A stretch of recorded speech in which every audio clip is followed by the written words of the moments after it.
Prize team of the NFC, the 49ers, both 5-2. One of these teams will hold the lead after today. Good afternoon, everyone. I'm Dick Stockton along with Wayne Walker, and the big story here surrounds Dwight Hicks, the Pro Bowl free safety who bolted the 49ers on Friday and has caused considerable consternation in the camp of the 49ers. It's a contract situation right now. We'll talk more about the psychological effects later on, but Wayne Walker, my partner, I've got to ask you about how it'll affect the 49ers on the field today. A lot of juggling back in that defensive secondary. Ronnie Lott, their all-pro, who started at corner, went to strong safety, will play his first game at free safety. And Carlton Williamson, the regular for the last 2 years, who had been out with a broken leg, will make his first start of the season at strong safeties. They're going to be thin.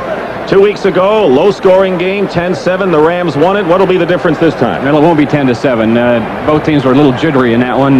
Bill Walsh will open up the offense in this one. He's got Wendell Tyler this time to play against his old teammates, the Rams. John Robinson, I would predict, will let Vince Ferragamo go downfield with the ball a lot to take advantage, if he can early, of Ronnie Lott and Carlton Williamson. Let's go to Dick now and get it underway.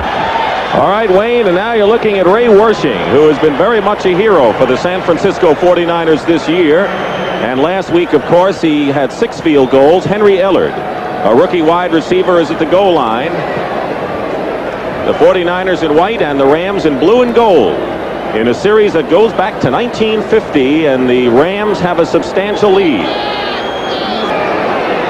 That guy holding the football right there, Dick, Ray Wersching, the last 2 games these teams have played have hinged on his foot in the last minute of play. It's been that close.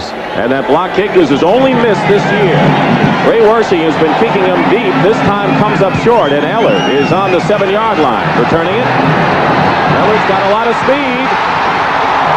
And a great tackle by Dana McLemore perhaps saved even a bigger gain as Ellard brings it out to the 37-yard line. It'll be 1st and 10. Vince Ferragamo coming off his best game of the year. Eric Dickerson, David Hill in place of Mike Gooman at the U-back position. Preston Denard and George Farmer, the wide receivers.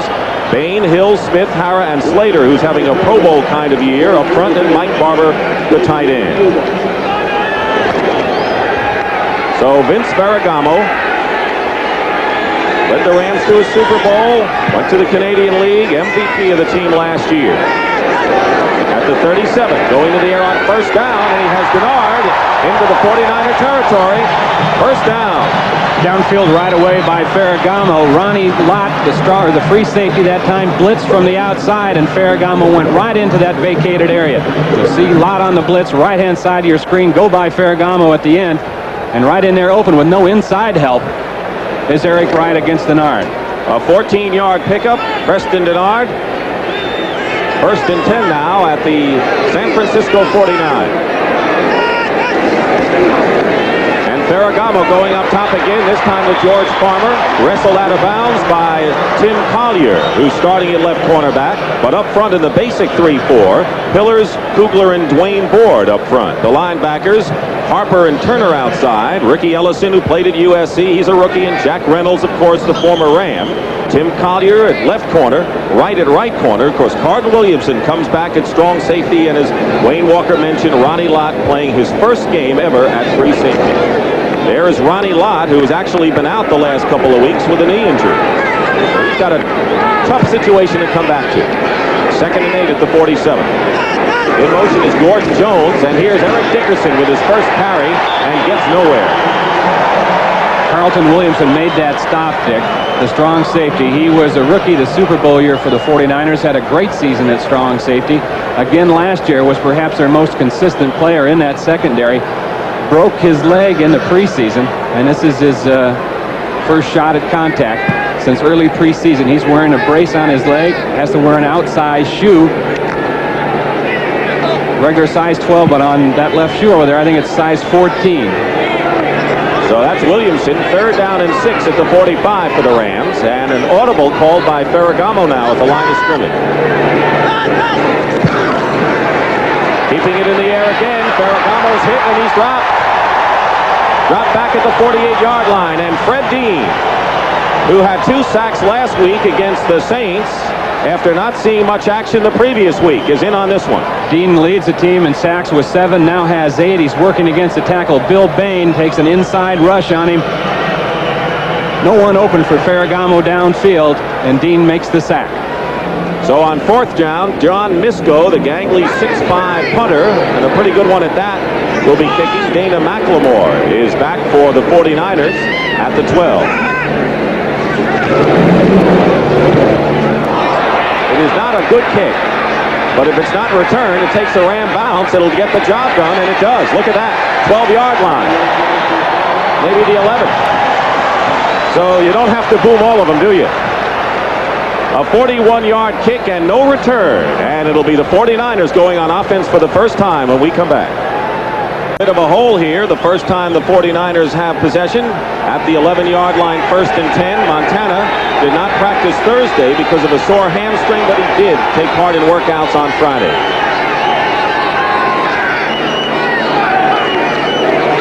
Wendell Tyler, in his first carry against his former team, loses a yard. Nolan Cromwell forcing the play from the strong safety position. So Montana, Tyler, who's back in action, he played against the Saints last week. Roger Craig, Dwight Clark, Freddie Solomon are the wide receivers, and the offensive line, Paris, Ayers, Twillen, Cross, and Farnhorst, and the tight end, Russ Francis. Tyler with a dislocated shoulder that he came back last week with against New Orleans, and says he's just about 100% now. Second down and 11 at, we'll call it the 10-yard line. Montana's completion percentage, tied with Lynn Dickey, tops in the conference. In motion goes Tyler. Montana inside his 5 throws, and it's dropped by Freddie Solomon. He was the intended receiver, and a bunch of Rams around him, including Eric Harris, who actually made the play. Let's talk about the Rams defense. Not big, but they are indeed physical. The veteran Jack Youngblood and Reggie Doss, who's having a fine year, are the ends, and Charlie DeJournay, the nose tackle. The linebackers, and they're all good. Owens, Collins, Eckern, and Andrews. And in the secondary, Eric Harris and Leroy Irvin at the corners, and Johnny Johnson, the fine free safety. Nolan Cromwell is the strong safety. It is now 3rd and 11 for Montana at his own 11. Swings it out, and Tyler can't grab a hold of it. So the Rams defense holds, and they love it here in Anaheim. They had the sellout just about an hour or so before, a half hour before the game. The first capacity crowd since the 49ers came here a year ago. Probably a little jittery start out there for Wendell Tyler, making his first appearance back here as a 49er. He said he was nervous early in the week, but had calmed down some by Friday and yesterday when we talked to him. But he didn't pick up any yardage on his first try, and then dropped that short screen from Montana. Tom Orris will have to do the kicking from his end zone. And the very dangerous Leroy Irvin is practically at midfield.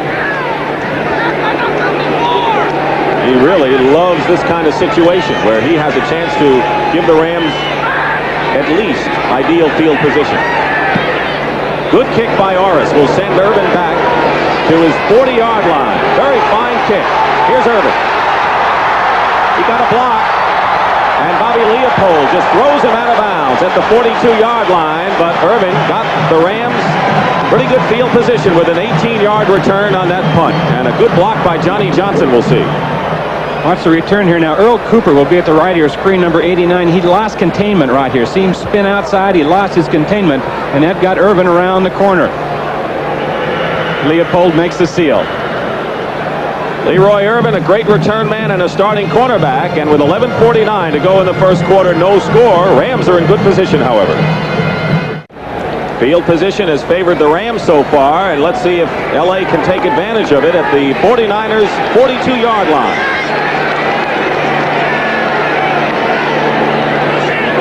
David Hill, the U-back in motion, and Ferragamo going to the air and is going deep to Preston Denard.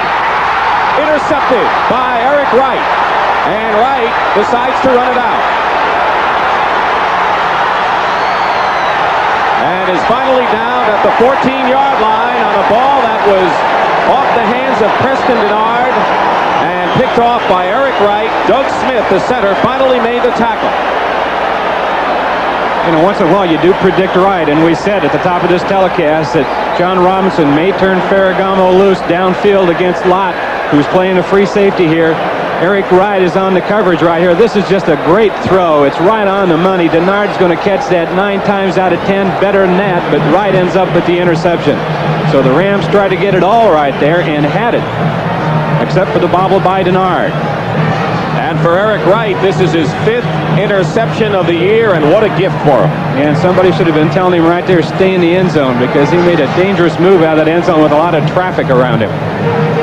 So Bill Walsh has to be thankful there, and so the field position turns around, and the 49ers will take over when we come back. A year ago, the Rams were 1-6 after 7 games.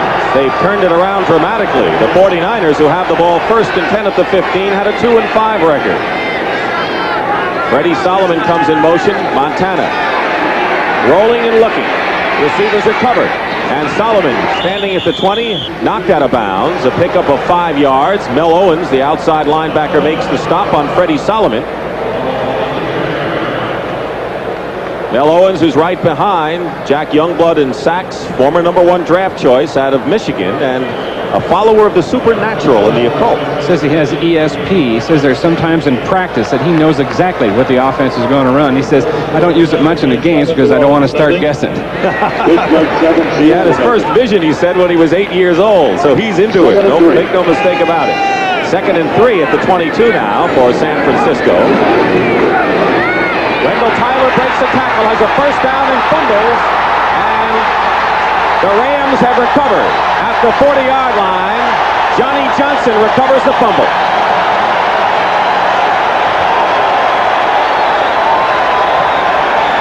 Wayne, the one thing Bill Walsh was concerned about last week in his first appearance, of course, Wendell Tyler not getting hit that often for a while, coughing it up. He's wearing a special brace. It's an injured left shoulder. He has the ball here in the right hand, but it's a fumble that when Wendell ordinarily does, he has the ball out a little bit, and somebody came in and stripped it away from him. It wasn't from contact. It was just an arm got on the football. And it might have been Nolan Cromwell's arm. So far, this has been kind of a flat beginning for Wendell Tyler, as the Rams, following a turnover, will have it 1st and 10 on San Francisco's 40. Wendell Tyler displaying the football for you in the open field. Now watch Nolan Cromwell, number 21, comes across and strips it away. Most of the time when Tyler fumbles, that's the reason. He's carrying it out a little bit from his body, and someone gets an arm or a hand on it, but it wasn't caused because of that injured shoulder. And Johnny Johnson on the sidelines made the recovery. So the Rams now at the San Francisco 39. 1st and 10. David Hill, the U back. And here's a reverse. Henry Ellard.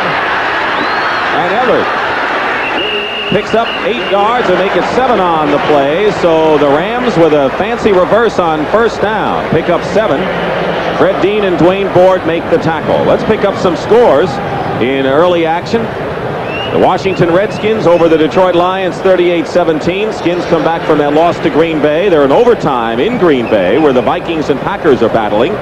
The Falcons lead the Jets 24-21 in the 4th quarter, and New England surprising Buffalo by a wide 31-0 margin. 2nd down and a long 2 at the 32. Ellard goes in motion, and Eric Dickerson spins his way for a 1st down inside the 30-yard line. The nose tackle Pete Kugler makes the tackle on Eric Dickerson. Miami over Baltimore by 3 touchdowns. Pittsburgh with an early lead over Seattle in the Kingdome. And Tampa Bay, winless, has a lead over the New Orleans Saints. Vince Ferragamo went to the air and responded with 23 completions last week against the Falcons, Wayne. Most this year. John Robinson was concerned that there was too much emphasis on a running game. And said it was his best game. He doesn't want Ferragamo to quit attacking the other team's defense. That's why I let him go early in this game. 1st and 10 at the 28. Quick pass outside. Henry Ellard. This is complete to Henry Ellard. Has it just about inside the 20-yard line. Let's see where they spot the ball. They'll make it to 22. Tim Collier, the cornerback, makes the tackle. 2nd-round draft choice from Fresno State. And Ellard, one of these days, should take over as the starting flanker on the Rams. George Farmer currently holds that post. Great speed and a fine open field runner after he gets the football. Bill Walsh, a tough time the last couple of days dealing with the Dwight Hicks situation. Gordon Jones, number 25, replaces Ellard at wide receiver. 2nd and 4 at the 22. Jones comes in motion, and here's Dickerson looking for the hole, and a fine play by Carlton Williamson, who's already paying dividends, the former 3rd-round draft pick from Pitt. Well, Williamson is one of the most physical defensive backs in the National Football League. He proved that last year and the year before. This is a great fill here. Dickerson scheduled to run left, diverts and goes right, and Williamson was filling the hole like a linebacker. John Robinson, who said the one thing he missed about college football was the game that USC played yesterday at Notre Dame. Loved going to South Bend. But he likes it so far in L.A. with a 5-2 record. 3rd and 4 at the 22 for the Rams. In motion, Hill. Dickerson going outside. He's going to be stopped at the 20-yard line by Williamson once again. But Dick, that was the play that a couple of weeks ago up in San Francisco that really hurt the 49ers with David Hill, the U-back, coming in motion and trapping over the middle, and Dickerson broke it for a couple of big yards. That time the 49ers were waiting for it, knew that they were going to see it at least a couple times, and played it well. The wham. The wham trap is exactly what it's called. So Dickerson, who's leading the NFL in rushing after his lowest total of the year last week against Atlanta, goes to the sidelines, and Chuck Nelson will attempt a 38-yard field goal now, holding is Nolan Cromwell.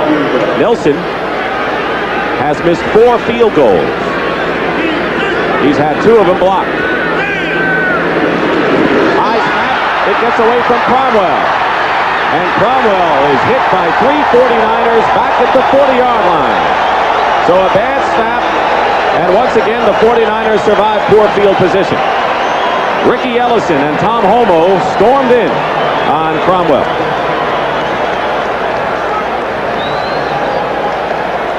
Cromwell, the holder, and you see just a high snap. He had to come up for it, couldn't get control. Nelson can't do anything with it, and then it's a scramble, and the 2 rookies, Ellison and Homo, put the stop on. 50 is Ellison.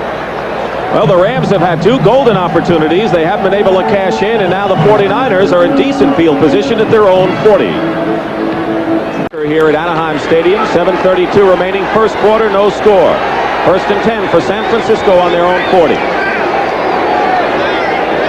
Eason Ramson comes up tight to the line.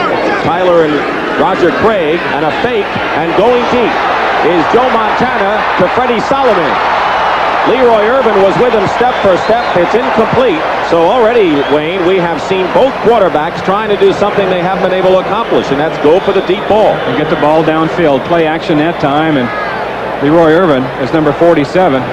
Was on Freddie Solomon that time. Now, I know that Montana would like to have this throw back. See the play action right here. Solomon streaking down the left sideline on Irvin. If Montana throws this ball to the inside, Solomon's going to catch it, but he threw it back to the sideline. Freddie had to make an adjustment. It came right over the top of his helmet, and that's the most difficult kind of catch to come up with. Irvin seemed to injure his back on the play, and he's going to come out of there, and he'll be replaced by Monty Jackson, the veteran who was acquired from the Los Angeles Raiders for Pat Thomas.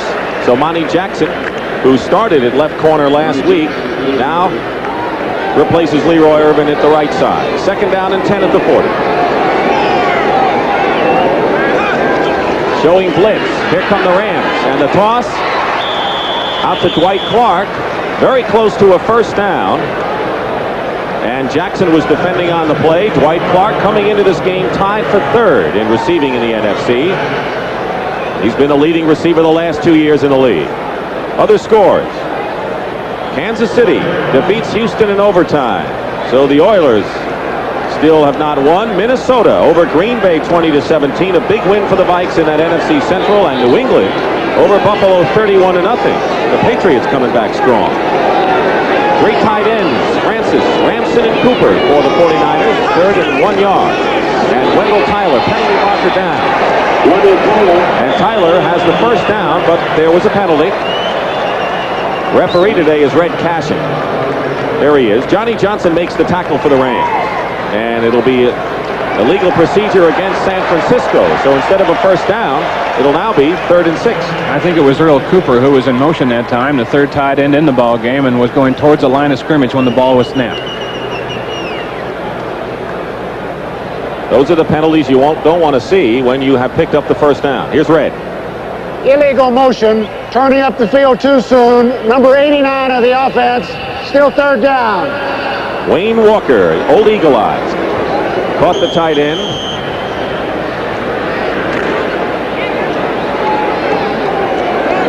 Third down and 5 at the 45 now, and a long 5. No score. 6:38 remaining in the first quarter. Play action pass. Being chased is Montana by Dejournay, and his pass is complete to Dwight Clark. And now they say that it is a completed pass at the 45, and it'll be good for a first down. The official waved it off right at first, and now he's got the ball marked there. So that is one of those timing plays that the two of them, Montana and Clark, have worked so very often. Montana says, the minute I get in trouble, I look for Dwight, and he always adjusts to me, but he did such an excellent job right here of keeping both feet in bounds. Watch this lean. Fully extended and yet stays in. An 11-yard gain, and it's the first down of the game for the 49ers. They're at the Ram 45. Play action again. Montana going up top to Russ Francis, the tight end. Nolan Cromwell was there, but the pass was high and overthrown. Nolan Cromwell, who is a strong safety this year after being a free safety for so many years and gaining Pro Bowl status. Atlanta leading in the fourth quarter, and Tampa Bay is now up 14-0 in the first quarter.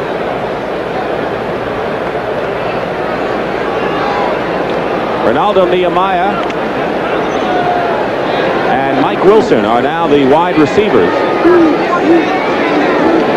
So Clark and Sullivan get a breather right now. Second down and 10. Here's Tyler trying to cut inside, and Reggie Doss wouldn't let him get anywhere. Reggie Doss, only in his 6th year. We talked to him at the Ram practice yesterday, and he's one of the keys, one of the really big improvements on the Ram defense. We asked John Robinson, who is some of the players that are having good years for you, and Reggie Doss was the first name he came up with. Bill Walsh, John Robinson, two coaches who have made their stake out in the California area. Third down and 8 now at the 43. Gary Jeter, number 77, comes in as the fourth down lineman. Vince Newsom is a nickelback. Montana is down at the 49. Charlie Dejournay puts the seal on him, and so it's fourth down in a punting situation. See what happened here. Montana looked like he tried to hand this ball forward to Wendell Tyler right here, and then Wendell didn't get it right. He turned around and looked. That was supposed to be a draw, and handing it forward to Wendell Tyler. Tom Morris, who was a quarterback in high school, played at Ohio State, will be punting to Leroy Urban and Johnny Johnson. Johnson on the left, Urban on the right. Clock running, 5.5 minutes to go in the first quarter. No score here at Anaheim Stadium. Second meeting between the teams. Rams won the first 10-7. Morris gets off another good kick. And Johnson is inside the 10. And finally lunges out to the 15-yard line. Earl Cooper made the tackle. So the LA Rams go on offense. 42-yard kick by Tom Morris.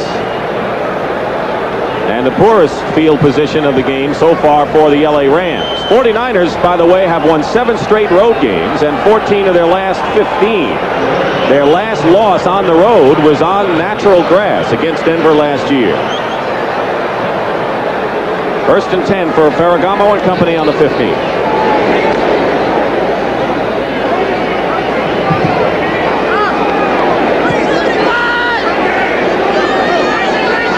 Game last week.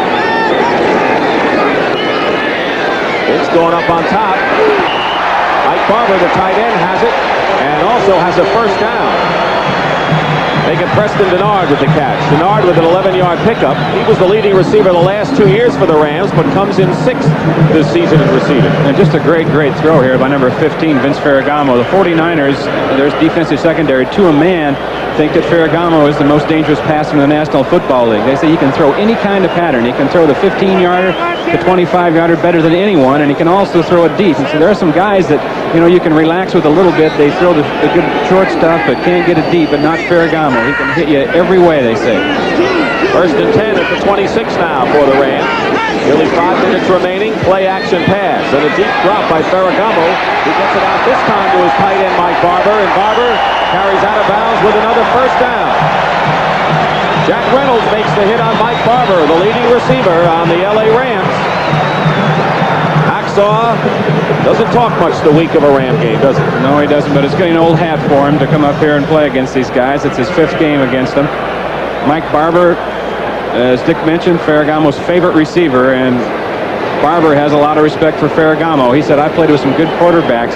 Dan Pastorini, Kenny Stabler, Burt Jones in college. Ferragamo's as good as any of them. Said that he has the best touch of any of those quarterbacks. So Ferragamo now 5 of 6 for 56 yards and 2 passes for first downs. Has the ball at his own 46. Otis Grant is in the game. Number 82 is a wide receiver. Kugler gets back in time, and here's Eric Dickerson with a good juke, goes inside and hit after picking up 9 yards at the 46-yard line of the 49ers by Ronnie Lott and Carlton Williamson, and you won't get hit by 2 tougher guys. One of those situations where the over-anxiousness of the nose tackle, Pete Kugler, worked against him. He jumped off sides, came back, and was off balance. They wiped him out, a big hole for Dickerson. Williamson makes a hit 27, and then Lott was over, but not after big yardage. Ronnie Lott, who started the year at left cornerback, played strong safety last week, and now is at free safety. He played some strong safety at USC, but never the free safety position. Barry Redden is into the ball game now, giving Dickerson a rest. He's number 30, the lone setback. And he gets the carry the first time he has it. And they have a first down. It was second down in less than a yard. Willie Harper, the outside linebacker, on the ground made the tackle. It is a first down for the Rams. Nick Lott was talking about the difference of playing free safety and not having played there before. As you look at Eric Dickerson, Ronnie Lott said it's going to be tougher mentally for me than anything because I'm going to have to call out the formations and the defensive switches out there, and the Rams have a lot of them. He said, I'm more concerned about the mental aspect of being back there at free safety than I am the physical part of it. Ron Meyer, the coach of the Patriots, said he was the best cornerback he'd ever seen play the game when the Niners beat the Patriots a few weeks ago. First and 10 at the 44. No score. First quarter. And here's a reverse and a fumble. Otis Grant trying to hold on to the ball and does at the 45. And Wayne, when we watched practice Friday, we saw that play develop in which Otis Grant was a passer. Pillars made the hit. Pillars did a great job here of staying at home and playing this reverse.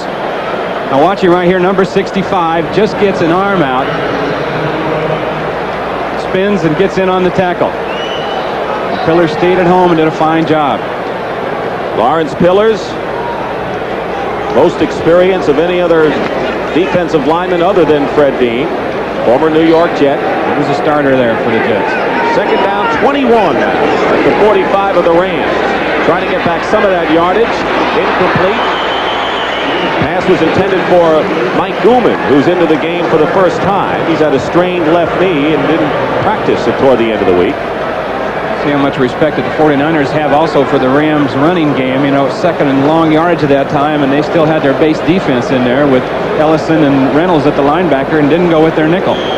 The Atlanta Falcons beat the New York Jets 27-21, so the Jets' woes continue, and the Falcons, after losing 4 in a row, get back to winning ways. It is third down now at 21. Richard Blackmore, number 44, is a nickel back. Nickel package in there now for San Francisco. That includes Ron Ferrari. Pressure on Ferragamo. His pass to Denard is complete.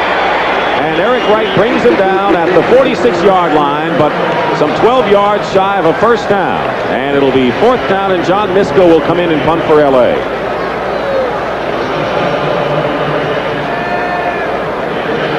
John Misko, who had tryouts and opportunities with the Bills and the Jets, second-year free agent before sticking with the Rams. Dana McLemore inside the 15. He had a terrific punt return last year against the Rams in the season finale.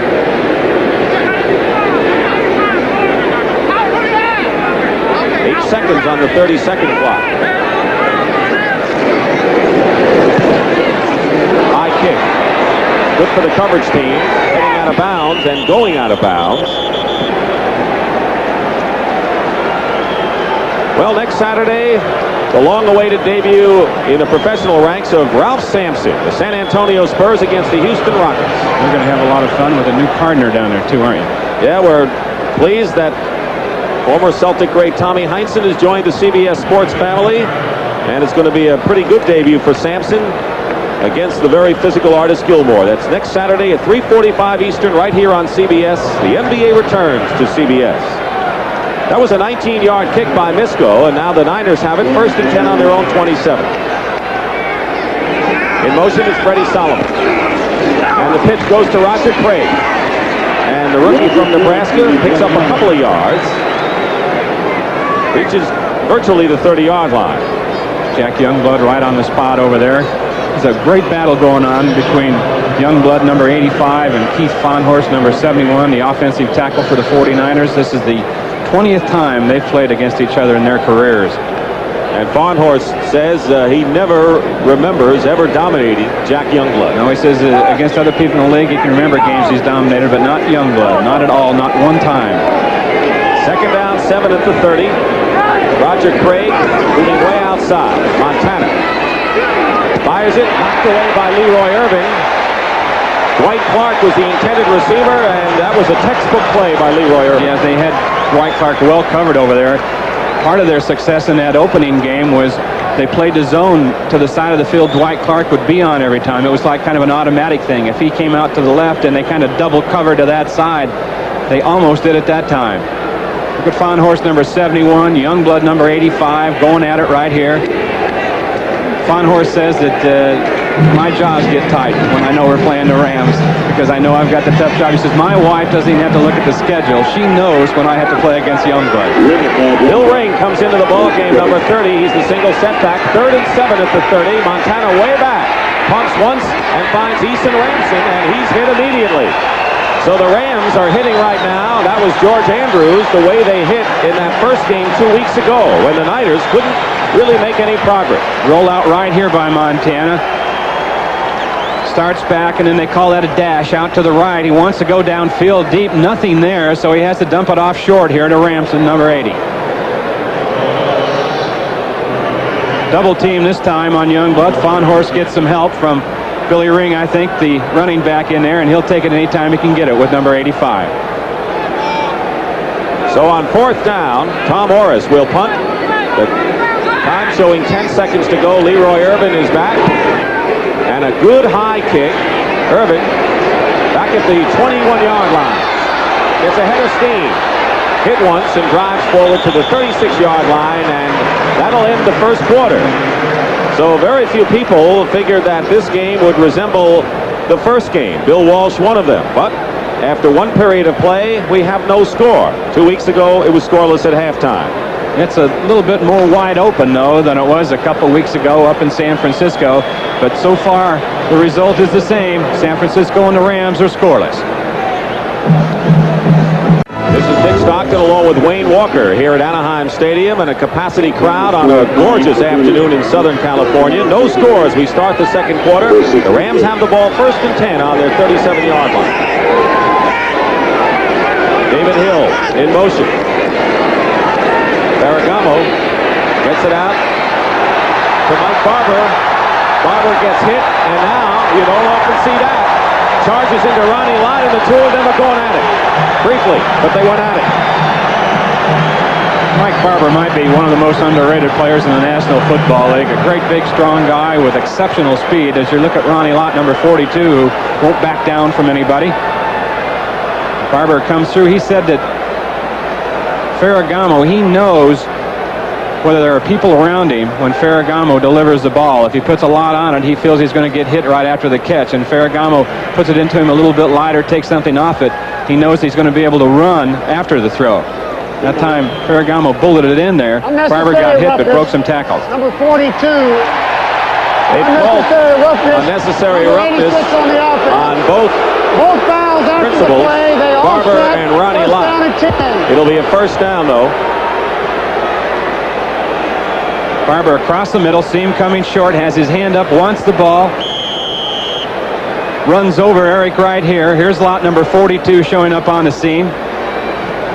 And you can watch for yourself. Almost a tag team.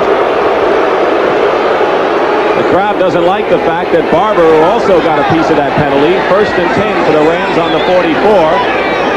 6th first down for L.A. Mike Gooman in motion, and here's Dickerson. going outside, head down, gets to the 40-yard line, and just like that picks up 4 yards. Keena Turner and Ricky Ellison, 2 linebackers, make the tackle. Mike Gooman got a good block on Keena Turner that time. It was questionable whether Gooman, number 44, would play this week. He did not practice all week long, didn't even practice Friday when we were out there. And a very valuable performer for the Rams because he is one of those players who's not flashy, but a superb blocker and an excellent receiver, and actually not a bad deep receiver at that. Every coach loves him, too, because once he gets the ball, he holds on to it. He doesn't fumble. 2nd down and 6 at the 40-yard line. There's Wendell Tyler. In motion, Henry Ellard. And here's Dickerson. Dickerson gets to the 40, or the 37-yard line. Ricky Ellison makes the tackle on Eric Dickerson, who has scored 12 touchdowns this year. He leads the NFL with 12. The Rams' record is 17, set by Elroy Hirsch and Wendell Tyler. Dickerson coming off. We asked John Robinson if he was afraid that he'd been using him too much. He had 178 carries coming into today's game, and Robinson said no, he doesn't show any signs of tiring down. He hasn't lost any weight at all. The Rams are 0 for 3 in 3rd down conversions, and that's what they have now, a 3rd and 2 at the 36-yard line. Barry Redden is the running back. Ellard cuts through, and the quick toss out to the tight end Mike Barber, and Barber's going to have the 1st down inside the 30. Willie Harper finally brought him down. But Mike Barber, who was an unhappy football player in Houston, is overjoyed with what's going on in L.A. Well, just a very simple slant out pattern here by Barber. Ferragamo looks for him right away, doesn't want to go anywhere else. He's covered by the linebacker Harper. That's what Ferragamo wanted. That's what he got. And Barber does the rest. Because the Rams do not have real solid wide receivers, many of them are young, the tight end figures more than ever into the offensive flow of L.A. Bill Walsh looking on, tied for first place, knowing the importance of this game, considering the fact that the Rams beat the Niners in their first meeting. 1st and 10 at the 28. Ferragamo pumps one way, and he's going deep for Henry Ellard. Penalty marker is down. And we may have an interference call, and around the 10-yard line, Tim Collier was covering Ellard.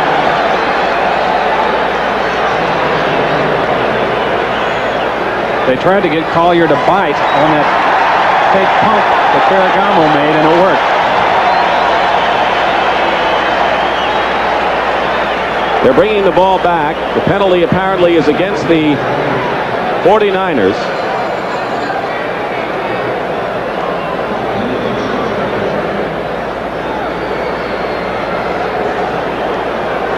Maybe an illegal chuck. Illegal contact. Number 47 on the defense.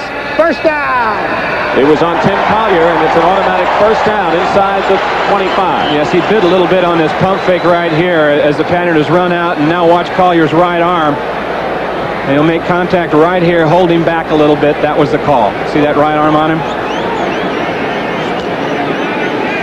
You're looking at the fastest coverage man on the 49ers in Collier and the swiftest wide receiver, Ellard. 1st and 10 at the 23 now. David Hill in motion. Here's Eric Dickerson. With Hill blocking, Dickerson turns the corner and gets inside the 15-yard line. And another Ram 1st down. Eric Wright makes the tackle, and Dickerson's getting warmed up. Well, and credit David Hill with an exceptional block on the outside linebacker, Keena Turner. David Hill playing the U-back, or the move back, the one that's always in motion. He came all the way across the formation. You see him right there on your screen. He'll end up out on the right side here and really sticks the block on Keena Turner. Stays with him and gets Dickerson around him. He's got 35 yards in 8 carries. The rookie from SMU, who came into the game leading the NFL in rushing, touchdown scored, and carried. 1st down and 10 at the 13. And the biggest scoring threat we've seen so far today. 11:45 remaining in the 2nd quarter, still no score. Ferragamo up the middle, touchdown, George Farmer.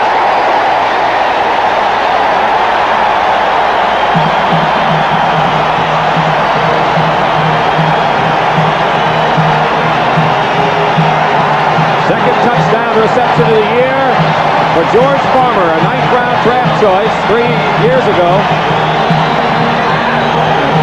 He burned the 49ers last year, didn't he? They ran a crossing pattern on this touchdown right here. Ferragamo waited for number 84 to come open, and this really put it in on a wire to him. That was a great, great throw to Farmer. And yes, Yes, you are right. Farmer had some good games toward the end of last year. He had a big game in that game that Ferragamo threw for over 500 yards. At the end of last year, George Farmer was Ferragamo's favorite receiver. There's an injured 49er on the field, and it appears to be Tim Collier in the end zone. The Rams lead at 6-0 on a 13-yard touchdown pass from Vince Ferragamo to George Farmer.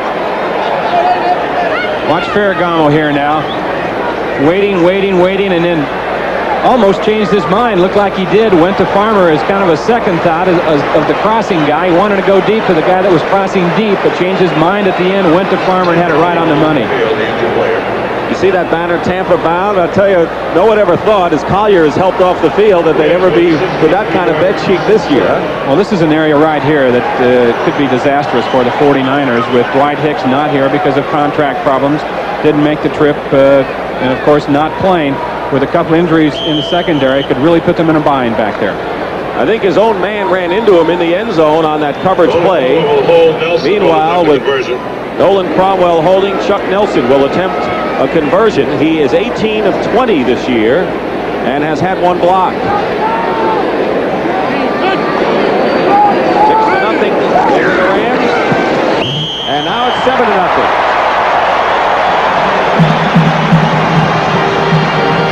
We'll look at the touchdown again from ground level here. Watch Ferragamo made a brilliant adjustment. He had two people crossing, one deep, one short. Decided to go here for Farmer when he spotted him on the linebacker Ellison, and he had it right on the shelf.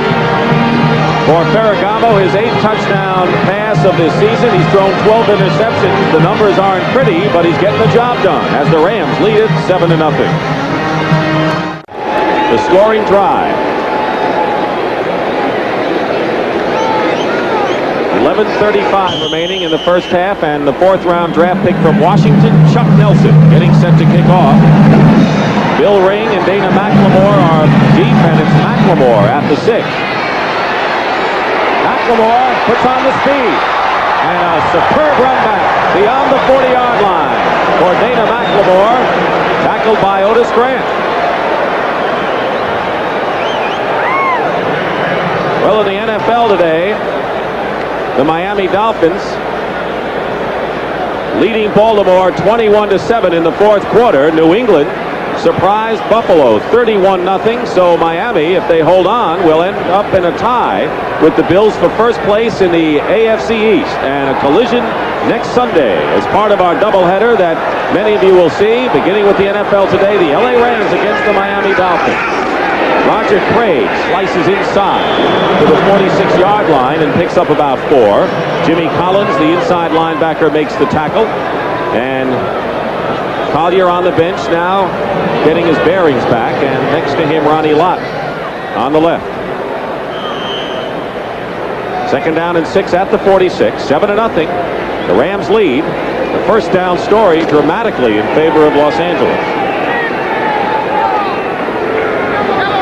Joe Montana has hit 4 of 9 passes for 31 yards. And this is Craig off the right side, has a first down. So a counter play. Roger Craig, who Bill Walsh has a lot of hopes for, was drafted as a blocking back with Wendell Tyler coming aboard. And with Tyler out, Craig had a chance to do some running of his own, and last week ran 71 yards in a big game. He was their top draft choice, although he came in the 2nd round. They didn't have a number 1 choice last year. He played fullback at Nebraska the past 2 years, but at one time was a tailback, and has good speed, good size, and Walsh thinks he's going to be a good runner. He has 14 yards in 3 carries. First down and 10 at the Ram 47. Quick toss. Mike Wilson hit immediately by Cromwell, and Johnny Johnson make it Eric Harris and Cromwell. But they'll get almost 5 yards on the play, maybe even more.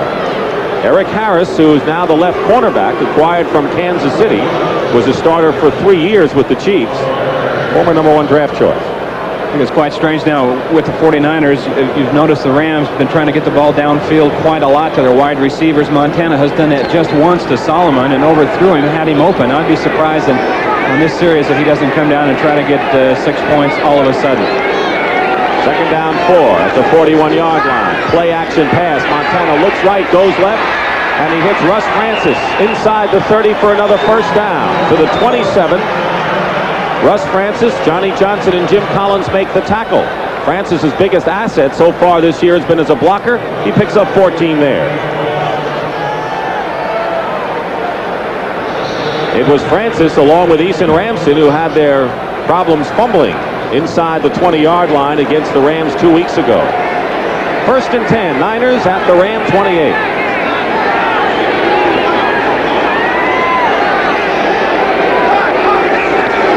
The pitch to Wendell Tyler. We call him Wendell, but actually he prefers to be called Wendell, and his mother's name is Uradell. So he says, you know, my mom's name is Uradell, originally from Shreveport, Louisiana, went to high school at Crenshaw High in Los Angeles, so he likes Wendell. So Miami beats Baltimore, so that sets up the confrontation between the Dolphins and these Rams in the second part of our doubleheader next week on CBS. Pittsburgh now 14-0 over Seattle. New Orleans coming back against Tampa Bay. Second down, 6 at the 24. Tyler is out of the game. And Craig comes in. And here's Roger Craig off the left side. Roger Craig is going inside the 5-yard line.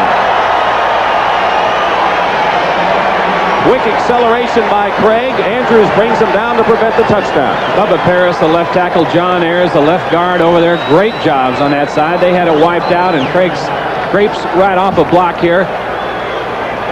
Gets to the open, and then shows you what we were just talking about, what Bill Walsh thinks of him. He can run. As you mentioned at the top of our broadcast, the one element that the 49ers didn't have, Tyler's presence, and of course Andrews. Jimmy Collins comes off the field, shaken up. Ivory Sully is into the ball game on first and goal at the 4.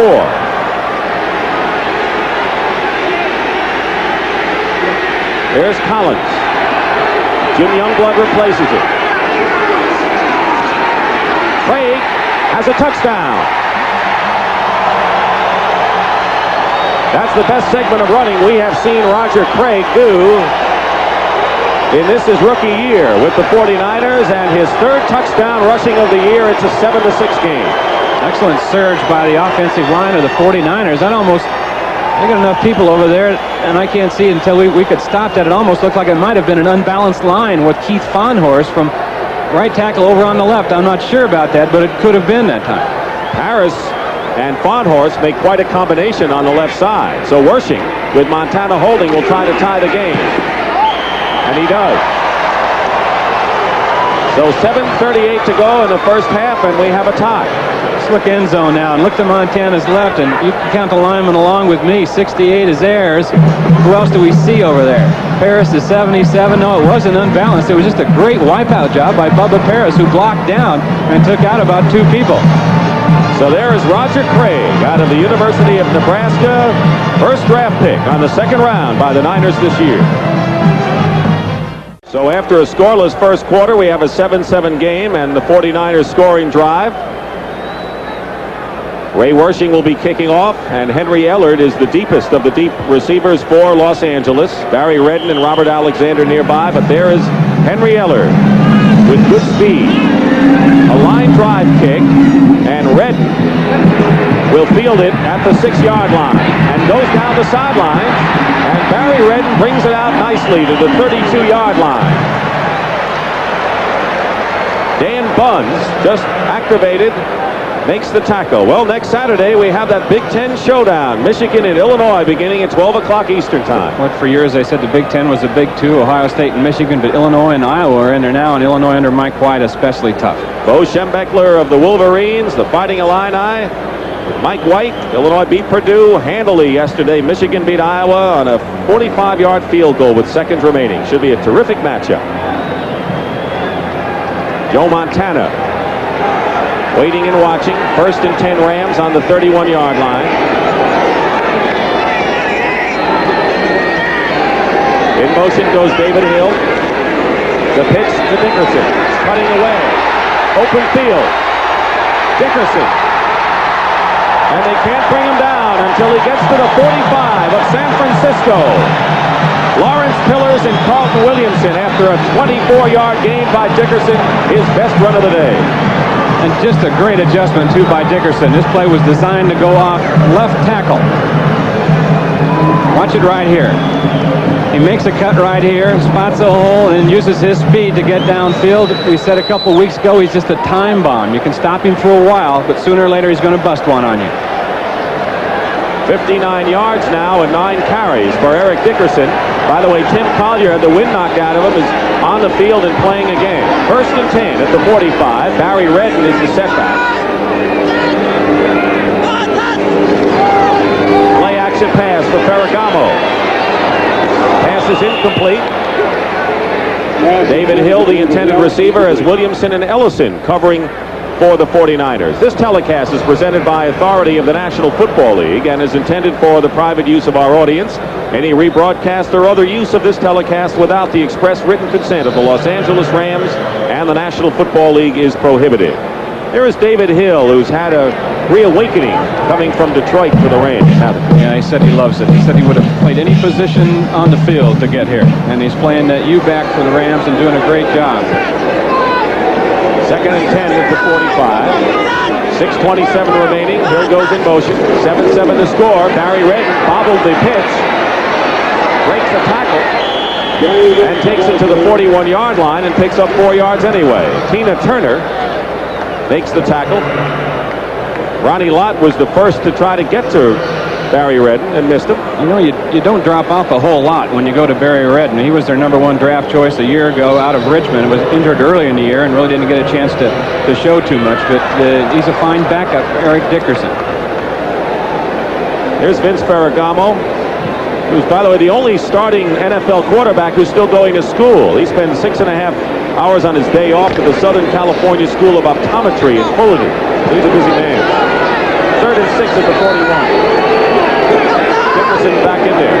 And Ellard goes in motion.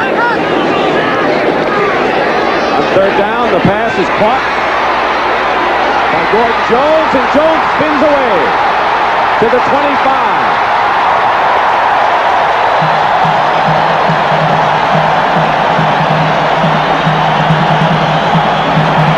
A whirling dervish, Gordon Jones gets 24 yards and a 1st down at the 17 of the Niners.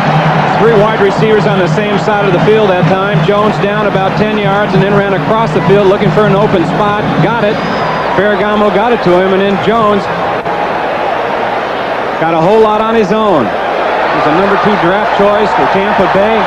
Started some there, All-American at the University of Pittsburgh, and another pretty good backup for John Robinson here. He was a starter at Tampa Bay, and looks like he had the wind knocked out of him a bit. Good blocker, good short yardage receiver. Gilman moves to the wing back. 1st and 10 at the 17. Gilman in motion, and here's Dickerson. And fine tackle by Carlton Williamson again, who's been able to penetrate several times this afternoon, and he made another fine play on Eric Dickerson. As we mentioned, he came back from a leg injury. Actually broke his left leg in a preseason game. No question about whether he can play. The question is whether that leg will hold up. It's one of those 100% things. He's either got to have no pain at all to play. If he has any pain at all, they're going to bring him out. You see that brace, a kind of a bulky thing there on the left that he's wearing under that left sock, and an oversized shoe on the left side. It's critical for the 49ers for him to stay in there. Williamson was the fact that Dwight Hicks called when he decided that he was going to leave the team. And, of course, it was Williamson who told Ray Rhodes, the defensive backfield coach of the 49ers. So Dwight Hicks, as we told you, left the team Friday. He's not here. We have a tie score with 3:54 to go in the 2nd quarter. So what the Rams have done in the first 7 games in comparison to last year is rushing more because of Eric Dickerson, but a better defense against the run. And that may be, the two may go hand in hand with the improvement. I think they do. You get more chances with the ball when your defense is playing good. Ferragamo hit George Farmer with a 13-yard catch, 7-0 Rams, and then Roger Craig went over from 4 yards out. That's where we stand, 7-7, with 2nd and 10 for the Rams on the San Francisco 17. Mike Gilman goes in motion. Ferragamo's pass to Mike Barber. Barber trying to get away and does. And Barber gets to the 7-yard line. That was Tim Collier defending on the play. Carlton Williamson, who got Dickerson before, couldn't get a hold on Barber. Barber's caught how many passes today, and I don't think the first guy has got him down yet. He always breaks the first tackle. For 86 right here with Williamson, 27, and he'll break away with his strength and using his straight arm, and is finally knocked out of bounds by Collier.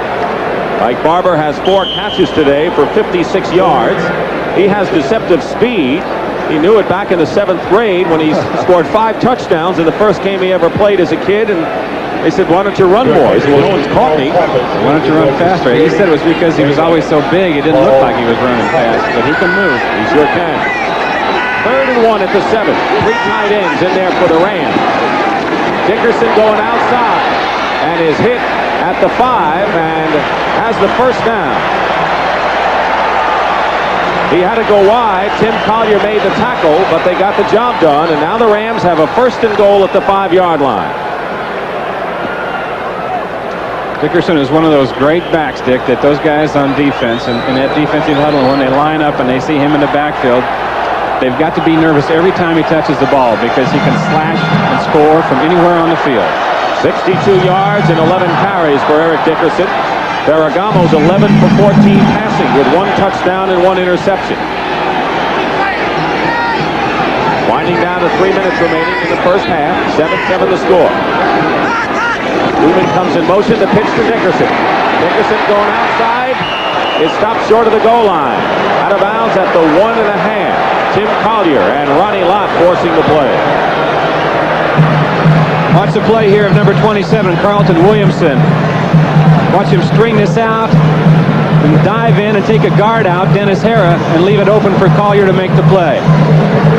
So Carlton Williamson is showing up at the point of attack and playing extremely well for not having any contact for a long time.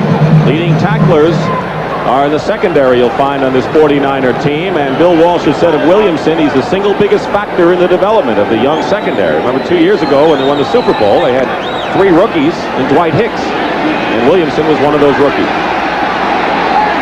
2nd and goal at the 1. Booth goes in motion. Ferragamo looking up the middle, touchdown. James McDonald, former basketball player at Southern Cal.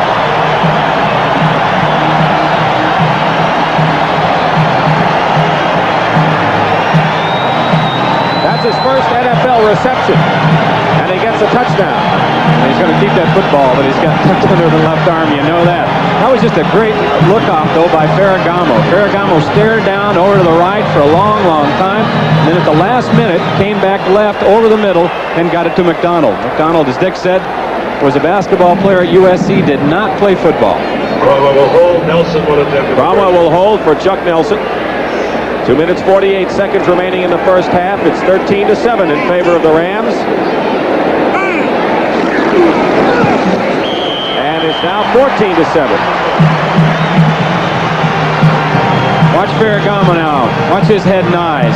Play action. He'll be looking to the right. He stays to the right. Still staying to the right. Comes back over here. Makes another adjustment. Makes about 3 reads on this pass.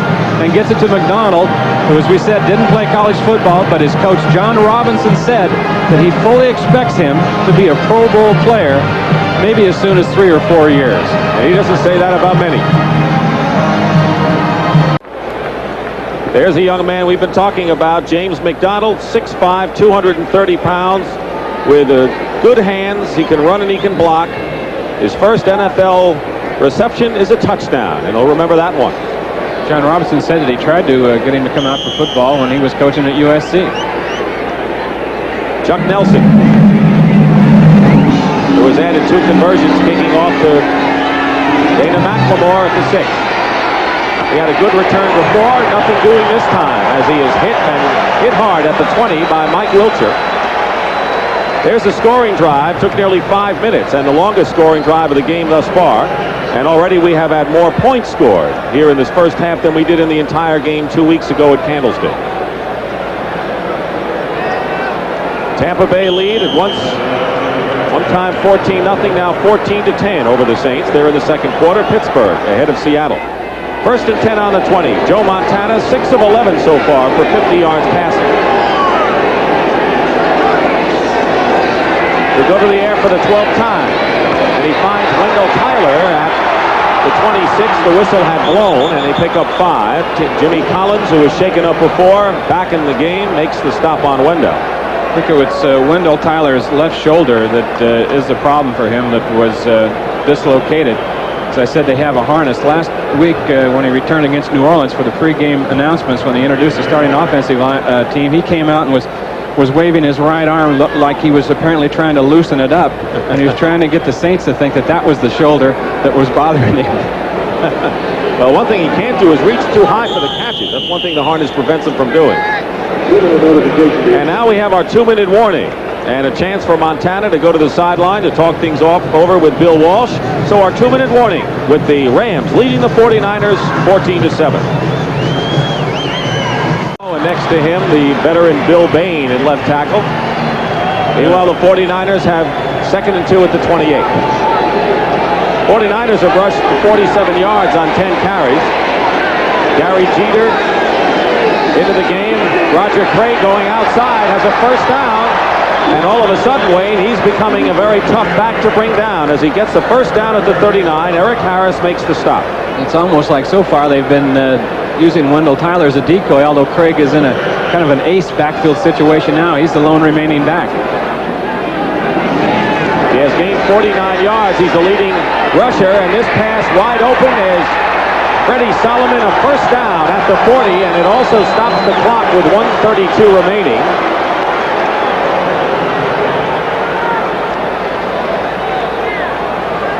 So first down for the 49ers just inside the 40-yard line.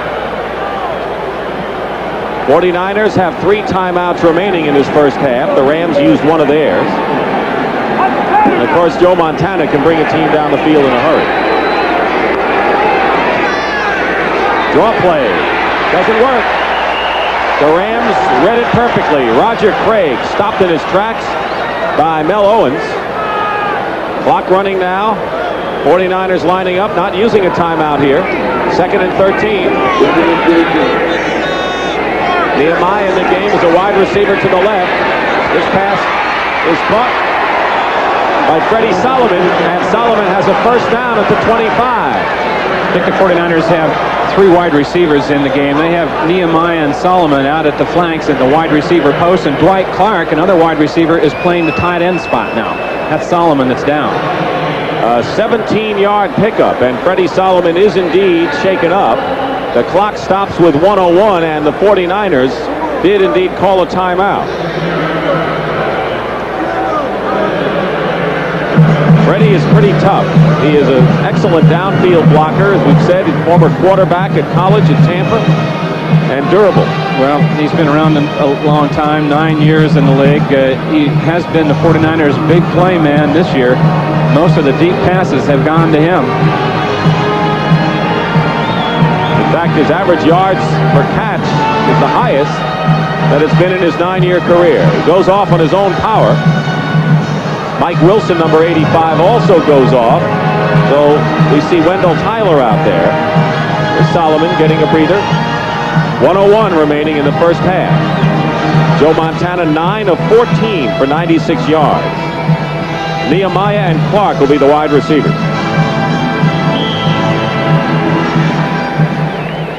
First and 10 at the 26-yard line.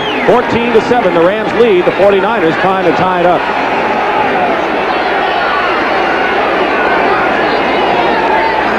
Montana going up top to Clark. Knocked away. Great double team. It was Johnson and Irvin, but I believe it was Leroy Irvin who knocked the ball away. It was. It looked like it was going to get in between the two of them, but right at the end, number 47, Leroy Irvin, swooped in, timed it perfectly, and got a hand on the ball. Clark open right here, but watch Irvin close. When the ball is in the air, reach up and get a hand on it. Leroy Irvin has made 2 picture plays in the secondary. Defending on passes so far. It'll be 2nd down and 10, and 54 seconds, as you see, remaining in the half. Solomon is back in the game. He's caught 3 passes, and he's wide to the left. To the 20-yard line. Wendell Tyler on the receiving end It'll be 3rd down and 4. And now the 49ers are going to use up another timeout, leaving them with 1. So with 45 seconds remaining in the first half, and Walsh checking his play chart, the Niners have called another timeout.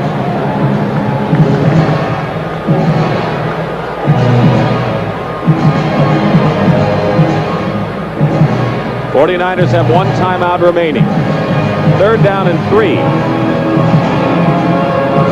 Of course, San Francisco is in field goal range if they don't get the first down right here. Want to remind you, coming up at halftime, Brennan Irv will have scores and highlights from the early games around the league. One of the big surprises, New England's victory over Buffalo. And Miami Dolphins winning, moving into a tie for first in the AFC East, and it'll be the Rams against the Dolphins. It's part of our doubleheader action next Sunday on CBS. Dick, I would fully imagine that the play called here by Bill Walsh in Montana will be to pick up the first down, not try to get the 6 points. Earl Cooper, number 89, is the tight end right now. In motion goes Wendell Tyler. And Montana's toss is caught by Cooper. And they rule it a catch. They do. It is a reception, and he's also out of bounds. So that's double jeopardy to the Rams because it is a first down, I believe, and it also stops the clock. Earl Cooper, the converted running back, makes the catch here. He was trying to get across that marker for the first down. Didn't quite do it. Eric Harris, number 26, ran him out of bounds. It is 4th down and less than a yard. The ball fumbled out of bounds, so Bill Walsh, with a decision on 4th and less than a yard, is going for it here with 39 seconds to go in the first half and 1 timeout remaining. Tyler and Craig are the setbacks. And Montana takes it himself, and he has a first down, I believe, at the 15. We have an official's timeout right now. It is a first down. Montana on the keeper. They stop the clock with 35 seconds. Officials timeout to get everybody untangled. They have to move the yard markers. And he'll wind it up here. 49ers are ready to go as soon as he does. Don't forget, last week the 49ers were stopped on a quarterback sneak at the goal line by the Saints. They made it this time. 1st and 10. And Montana, looking to the end zone, takes off and throws. Touchdown, Dwight Clark. Boy, just an incredible play by Montana, as he has done so many times over the past 3 or 4 years for the 49ers. Got himself out of trouble and then threw a strike on the run, making something out of absolutely nothing. He got it between 2 defenders down there to Clark in the end zone with something on it. This is the toughest thing to do now. He's a right-hander and he's running to his left. He's going to pull up and throw here on the run, and look how much he gets on the ball, throwing it on the run. Running to his left. Amazing play by Joe Montana. And Dwight Clark with his 5th touchdown reception of the year. He has caught 3 passes in this game, and his best was against the Rams earlier this year. Ray Wersching ties the game with a conversion with 24 seconds to go. So Bill Walsh, in kind of a gamble on 4th and less than a yard, went for it on a Montana keeper. Got the first down, and then Montana himself hooking up with his favorite receiver, Clark. The preceding message was brought to you by the National Football League. Dick Stockton and Wayne Walker in a 14-14 game between the 49ers and the Rams. We have 24 seconds to go as you look at the scoring drive. And Montana did it in a hurry, capping it with a nifty pass to Dwight Clark, 15 yards. So we've had 4 drives and 4 touchdowns in this period. Picked up by Barry Redden. And Barry Redden carries several 49ers with him to the 35-yard line, and enough time for the Rams to do some business of their own. Cooper finally brought him down, but not before Barry Redden returns the kickoff 43 yards. Redden is a player. We warned you earlier that he is a good one. When he was a senior in college, he ranked only behind Marcus Allen and Herschel Walker in yards gained and NCAA rushing. 5'10", 210 pounds, tough to bring down, as you see. Tom Holmoe had a hold of his jersey for several yards. And that's the Rams' longest kickoff return this year. Redden was their kickoff return leader last season. The timeout story with 16 seconds to go. 1st and 10 at the San Francisco 37 for Vince Ferragamo. Maybe one play, a pass play, and then try to get a field goal out of this. Ferragamo loops it to Dickerson. On the receiving end, Eric Dickerson to the 20. And Dickerson's going to go all the way. Touchdown!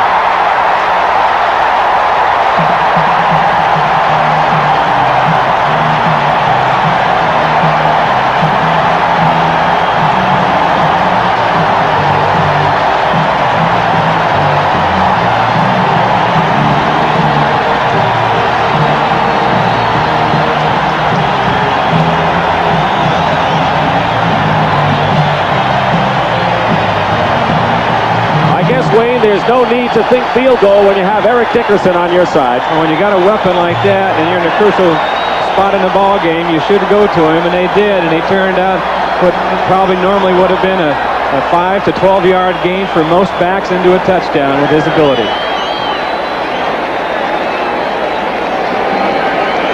And Chuck Nelson with Cromwell holding puts the Rams up 21-14, and they got that on one play, a 37-yard touchdown, pass and run. Dickerson is in the backfield. He's checking to see if there's a blitz. None coming, so he slips out. Just a little slip flare, they call it. Reynolds missed him, and right now it's just all speed. It's going to be a race between Dickerson and Carlton Williamson, number 27, and Dickerson will win.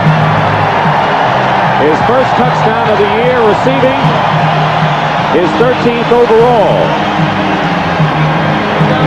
Top draft pick in a choice acquired from Houston. Eric Dickerson out of SMU.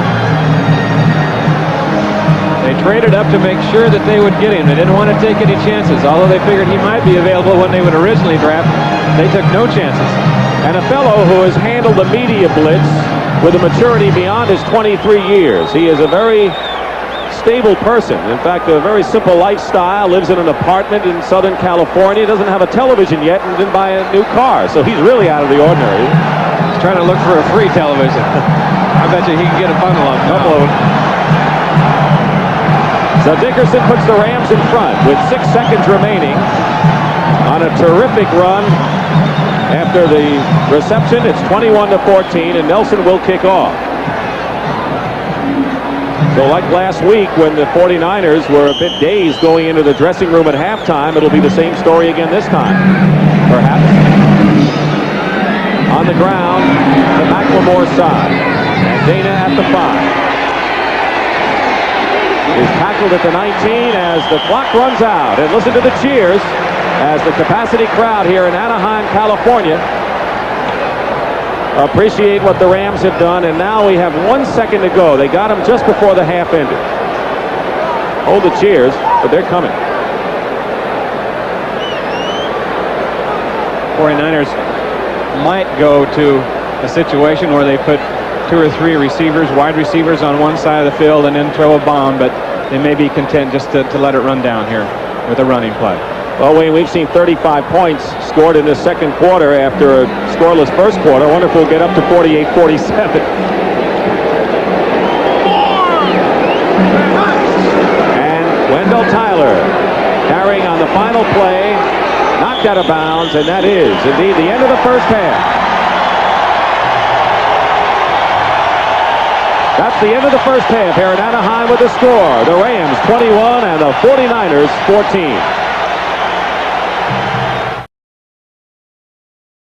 Back at Anaheim Stadium, the Los Angeles Rams are leading the San Francisco 49ers 21-14 at halftime. Dick Stockton along with Wayne Walker here. And John Robinson has been concerned that the Rams would not be a one-dimensional team on offense, understandably so with Eric Dickerson, and today they're not, as they were not last week. No, they've really opened it up. Ferragamo coming off his best game last week. He told us earlier in the year that it would take him some time to adjust to the single-back offense, plus the fact that he had Henry Allard and Preston Denard out for a while early in the season. They're just now starting to match up and doing a good job of it. It was 14-7 in favor of the Rams late in the first half, and the 49ers tied it up on this play, Montana to Clark. We talked about the great effort by Joe Montana getting out of problem and then throwing on the dead run to the left, and Clark also did a good job here catching the ball in the end zone. He was sandwiched by Johnny Johnson and Leroy Irvin, but held on. That was with 24 seconds to go, a 43-yard kickoff return by Barry Redden, and then this. One good play deserves another. Number 29, Dickerson, on a little check flare out of the backfield after the 49ers weren't blitzing. He had no job but to just kind of drift out. Ferragamo got him the ball, and then he just used his great ability to outrun everybody. First touchdown in the NFL on the receiving end, and that was with 6 seconds left, and that's the difference. The Rams lead the 49ers 21-14, and we'll be back for the second half kickoff when we come back.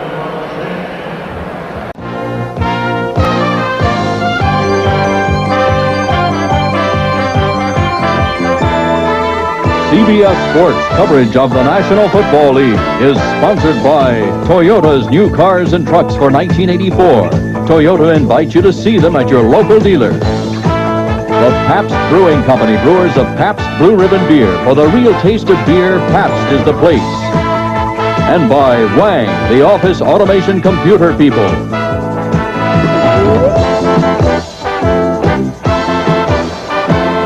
We've had a contrast between the first two quarters. In the first 15-minute session, there were 4 punts and 2 turnovers. In the second quarter, 5 straight touchdowns were scored. And, of course, the last one, as you saw, Ferragamo to Dickerson covered 37 yards with 6 seconds remaining. And it's 21-14 as Chuck Nelson, the rookie, kicking off to Dana McLemore and Bill Ring. And you see they're in a kind of an I formation and will break when the ball's in the air. And they'll want McLemore to handle it, and Ring, number 30, be the blocker. Right. Sellout crowd here in Anaheim, California. First place at stake in the NFC West. Both teams coming in with records of 5-2. Vast turnaround from last year when both clubs slumped. The Rams ended up 2-7 on the year, and the 49ers were denied a playoff berth by the Rams in the final game of the regular season.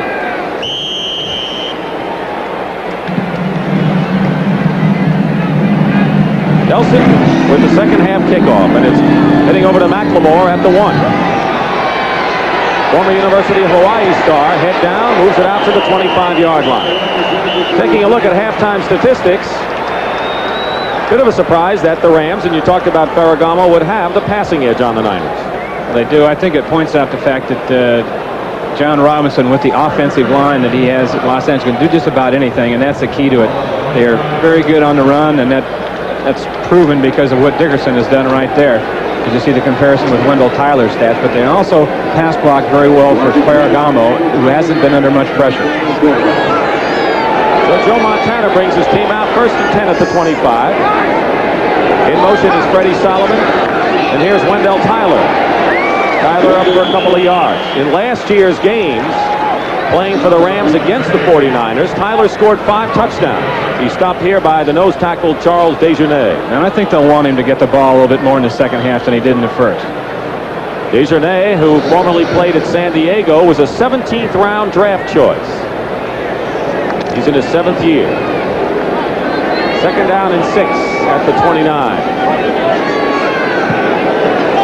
Jeff Moore replaces Tyler in the lineup. Solomon goes in motion outside, and Montana's pass to Dwight Clark, good for a first down. Cromwell hit him immediately, but the Niners are at the 36, 1st and 10.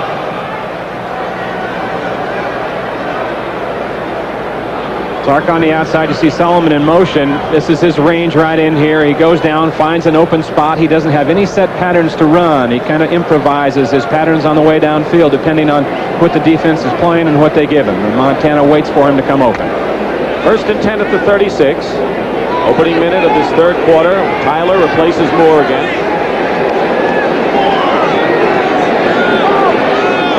Leading rusher was Roger Craig in the first half. Tyler gets the ball again and loses the ball. Fumble. And it's the Rams. Rams recover. Del Owens, outside linebacker, recovered the fumble after a hit by the right end, Reggie Doss, and Tyler in what has so far been an inauspicious return to action against the Rams fumble. That's the second time. Reggie Doss, number 71, the right defensive end for the Rams, comes down inside. You'll see him right here. Reach across and once again strip the ball away from Wendell Tyler. So that'll give the Rams pretty decent field position now at the 38-yard line. Reggie Doss making the hit, and Ferragamo with his team up 21-14. And Dickerson, the running back. Ferragamo is hit. Willie Harper. Been with the 49ers longer than anyone. This is his 10th year with his sack. Harper on the blitz, but you can credit the defensive secondary with this sack. Ferragamo had a lot of time here before his protection broke down, but nobody could come open. Harper fought through a block by Dickerson to make the sack. That's the second quarterback sack today by the 49ers. They did not get to Ferragamo at all in the first meeting 2 weeks ago. Second down and 18 at the 46-yard line. Gordon Jones, number 25, is in as wide receiver. Ferragamo going up on top. He's looking for Farmer. And Collier defending Farmer that time. Step for step with George, who has already caught a touchdown pass. Collier in his 8th year and playing the best of his career. Began with the Kansas City Chiefs and then, of course, later on with the Cardinals. There was some contact on this down at the end, but basically it was by both players as they're adjusting to go for the football, and so there was no flag thrown. Third down and 18 following that incompletion. Out of field goal range by a wide margin now, close to midfield. Ferragamo toss to Henry Ellis. Can't use his speed as he is hit immediately by Tim Collier. And it'll be fourth down. So the sack helps the 49ers, and Collier again in on the play after defending on the pass.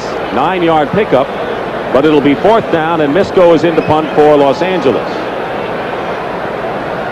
Vince Ferragamo, and there is Dana McLemore, who goes back in punt formation. It was McLemore who returned to punt 93 yards for a touchdown against the Rams last year, and that was an NFL high.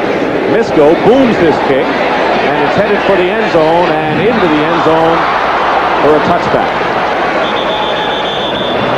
37-yard kick.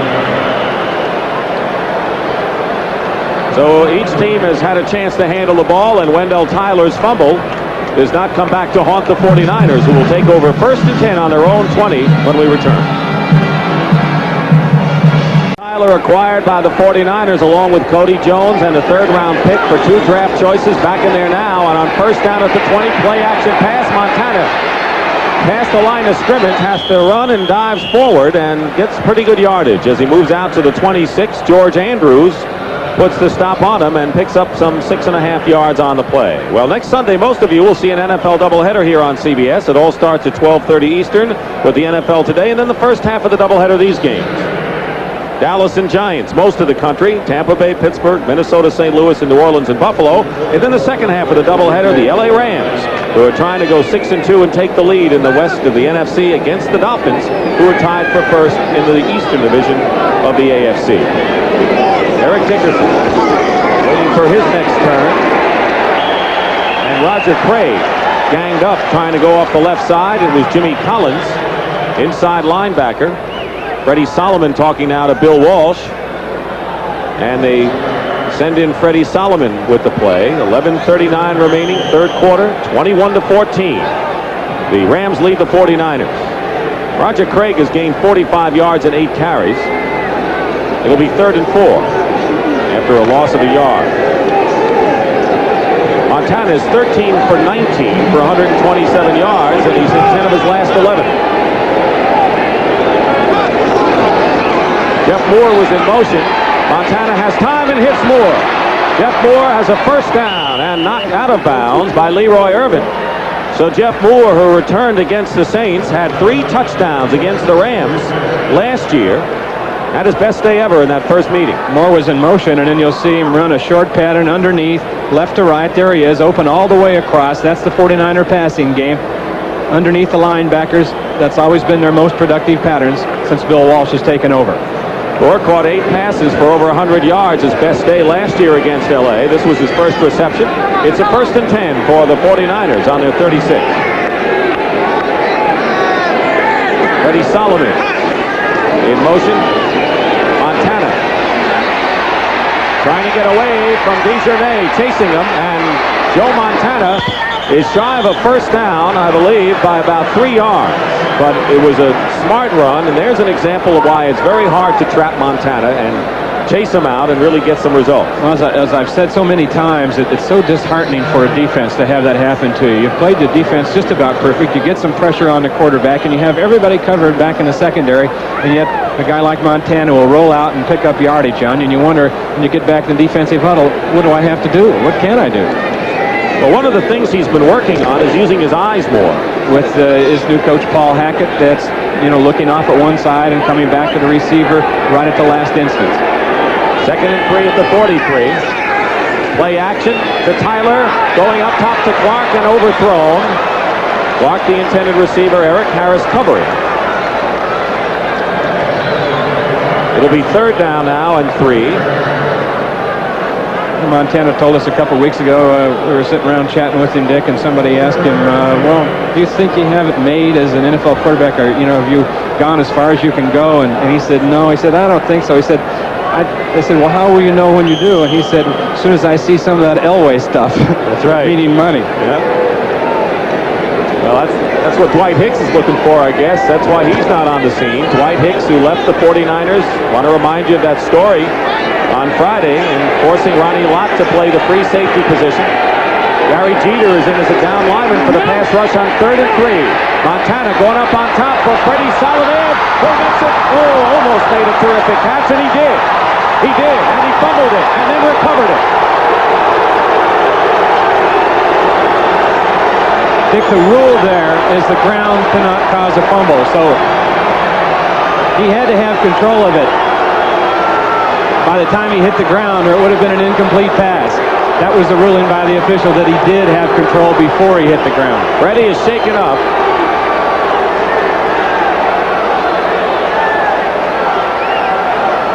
Watch it right here. Reach out, one-hands it. Now let's see if he gets it under control.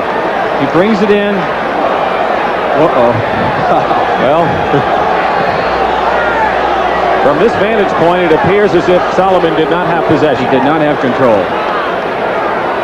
Freddie Solomon, who has caught 4 passes for 88 yards. That's an average of over 22. Now says, I'll get off on my own power.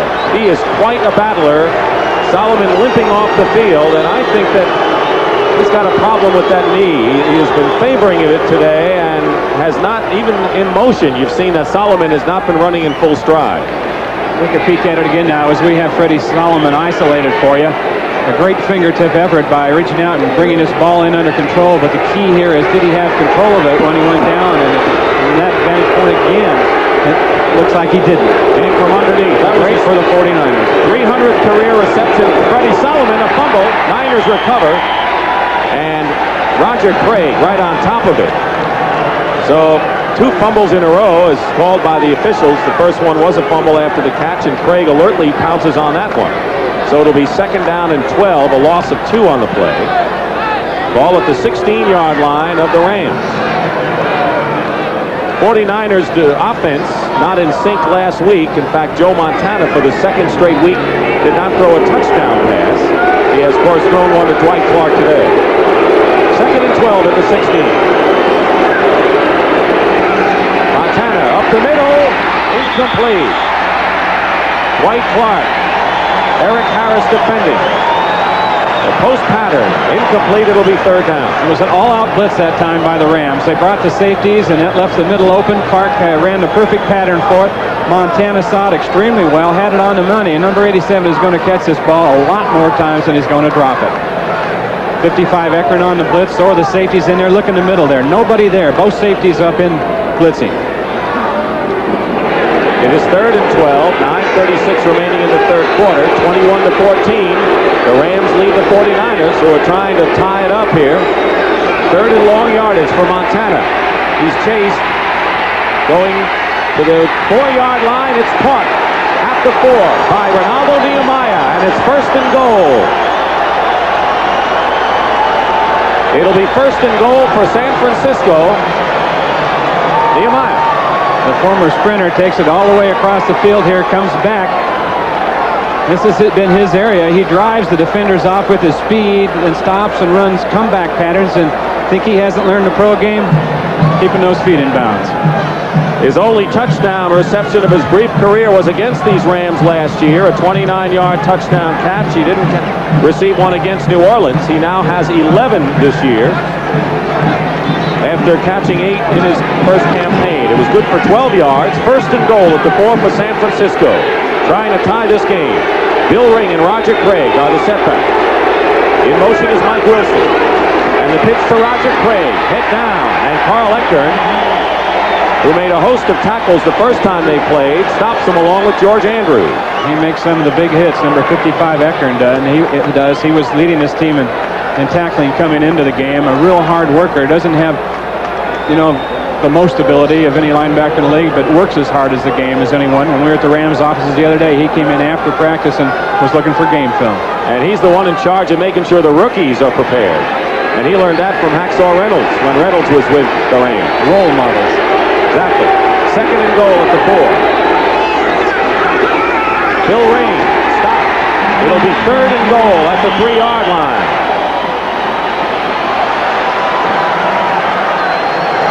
So first it's Craig, then it's Ring, and once again it's Andrews on both times. This time he teamed with Reggie Doss to bring down a very tough runner in Bill Ring.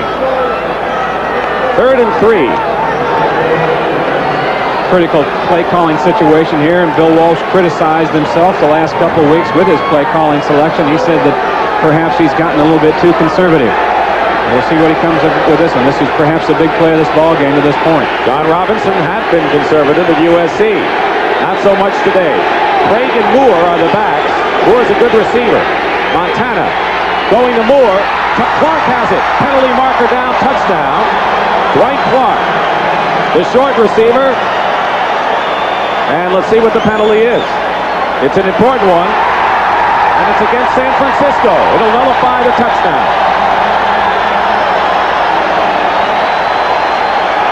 Well, it looks like it might be a pushing off penalty. And I'm not sure who it's on, but in the area it was thrown, it appears that it could be on Clark. They sent 2 receivers, Wayne, to the same side. Moore deep and Clark short.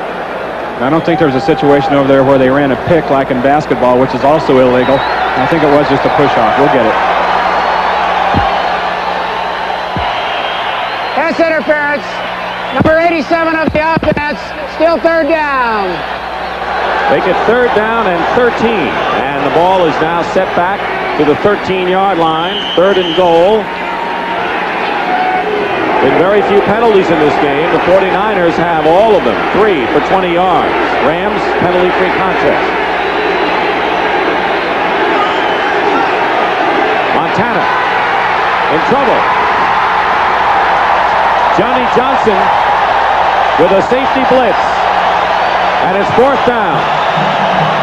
First it was Jack Youngblood from defensive left end who got around Keith Fahnhorst and it made Montana move up in the pocket. When he did, he moved right into Johnson, who came in open on a safety blitz. Watch Youngblood show up from the right of your screen. Rushes Montana up, and there's Johnson. Good team defense that time by the Rams. So now, with Youngblood and Johnson teaming up, it is fourth down and 13. And Ray Wersching, who kicked 6 field goals last week, a 49er record, including a 52-yarder, will attempt this from 31 yards. Montana holds. And the kick is good. So Wersching continues to have a superlative season. He is 15 for 16 in the field goal department. And with 8 minutes, 22 seconds to go in the third quarter, the Rams lead it now 21-17. PK. Talking upstairs. He didn't come till after I stepped up. Explaining what happened on that third down pass attempt, or maybe it was the blitz by Johnson. In any event, Ray Wersching kicked what is called a 30-yard field goal, and it is 21-17 in favor of the Rams. And Wersching will do the kickoff duties right now. Henry Ellis, and it's Alexander, Robert Alexander, almost breaks the tackle and gets it out to the 23-yard line, where the Rams have it first and 10. And now for an NFL Today report, let's go to Brent Musburger in New York. Brent? Dick George Rogers is out right now because of an injury for the Saints, so Kenny Stabler has gone to the air against Tampa Bay. This touchdown pass to Goodlow has brought the Saints back. It is now 21-17. The Bucs still lead. Let's go back to Dick and Wade. All right, Brent, thank you. And that's the same score we have here, 21-17. And talk about injuries. Freddie Solomon has a pulled quadricep, and it's questionable if he'll return to this game. 1st and 10 for the Rams on the 23.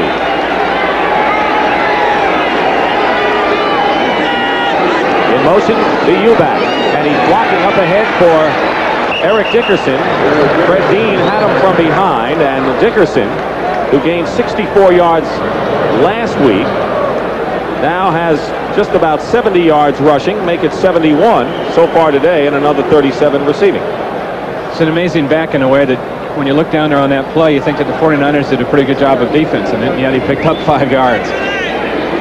That's what the great ones can do. He can turn a short gain into a big gain, and a big gain into a touchdown. 2nd and 5 at the 28.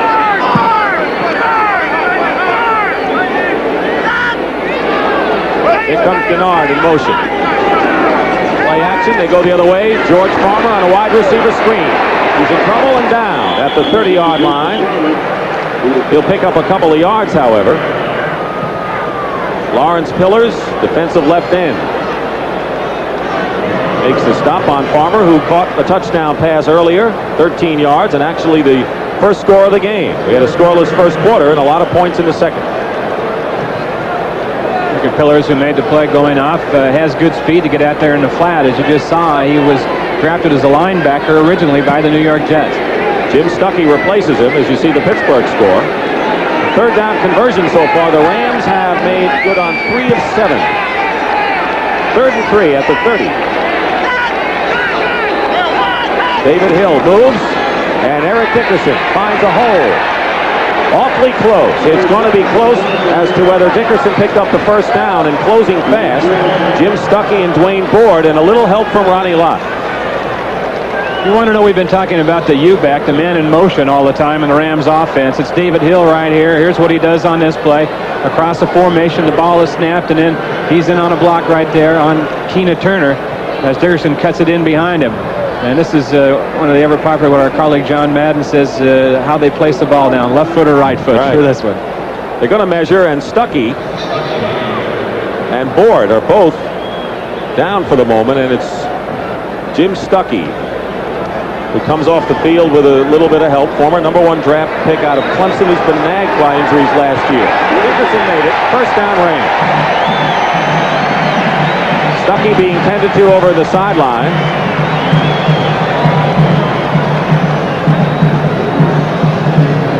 Stuckey's hurt. As we told you a few moments ago, Freddie Solomon may not be back. 1st and 10 Rams at the 33. Time remaining in the 3rd quarter, 6:25. Jeff Stover, second-year free agent, replaces Pete Kugler at nose tackle. He's number 72. David Hill in motion. Ferragamo. Pass incomplete. They had Ronnie Lott and Eric Wright sandwiching Preston Denard, and the ball was just thrown low. Throwing on 1st and 10, so John Robinson is not going to go basic or conservative here in the second half like he did so many years at USC. Give it to one of his great tailbacks and let him grind up the yardage. He's got a great runner here in Dickerson, but he's got a good thrower too, and he's spreading it around today. Vince Ferragamo in his 6th year. Mike Barber says he's got nerves of steel. He has matured awfully fast, and of course no quarterback controversy for a change this year with the Rams. He was given the job when Robinson came aboard without a problem. So on 2nd and 10 at the 33, Eric Dickerson trying to go outside. Penalty marker is down. Gets to the 36. Carlton Williamson makes the tackle on Eric, but a flag. Red Cashin. And it's holding against Los Angeles. And one of the linemen is awfully upset. It looks like Kent Hill. Kent Hill, Pro Bowl performer last year, heated up. One of the good ones. He was their #1 draft choice back in 1979. Rams across that front line are extremely big and good. Yeah, they have held off the defensive rush pretty well. The 49ers have 2 sacks today, but largely Ferragamo's been protected and Dickerson has had a lot of hope. John Robinson said he had to sell the offensive line on his blocking techniques with the one-back situation with Eric Dickerson. They have to sustain their blocks longer than they did in past years, and he said he had to sell them on that, and they've been doing a great job on it.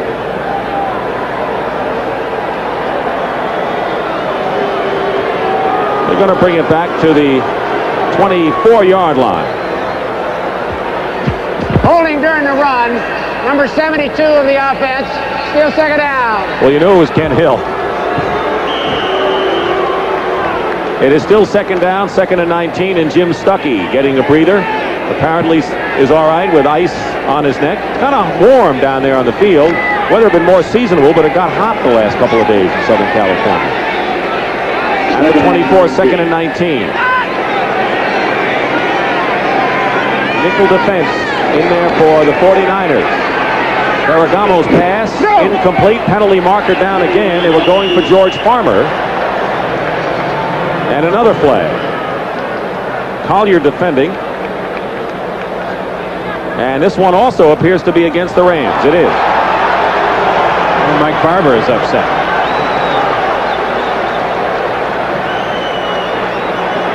Barber said he dedicated himself to this season. He'd never worked so hard in the offseason as he did last year. He started a week after the Super Bowl to get ready.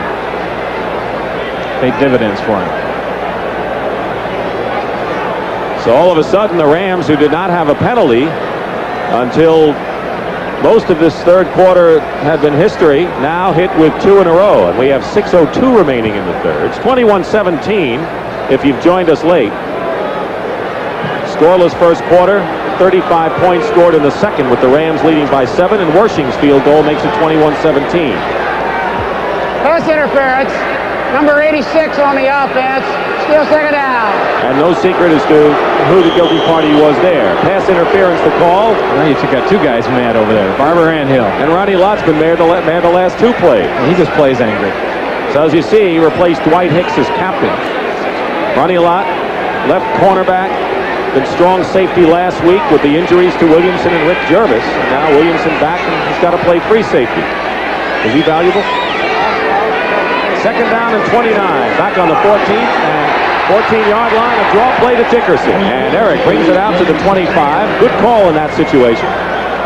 Tina Turner makes the tackle, and blocked by the right guard Dennis Harrow freed Eric briefly. 13-yard pickup for Dickerson. It was interesting what John Robinson told us.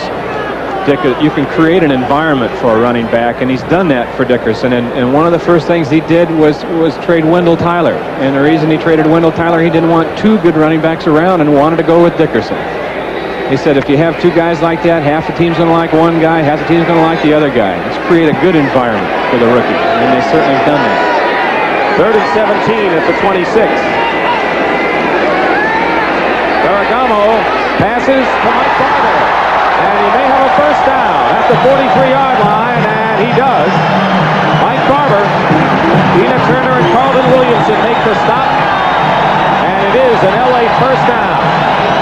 Mike Barber atones for that penalty a couple plays ago by getting open in Ferragamo, as we said before.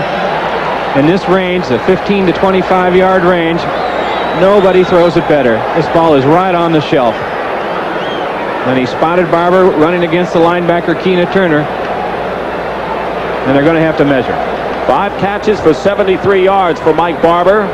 That one was a 17-yard pickup, and from our view down here with the sticks, it appeared as if he had the first down.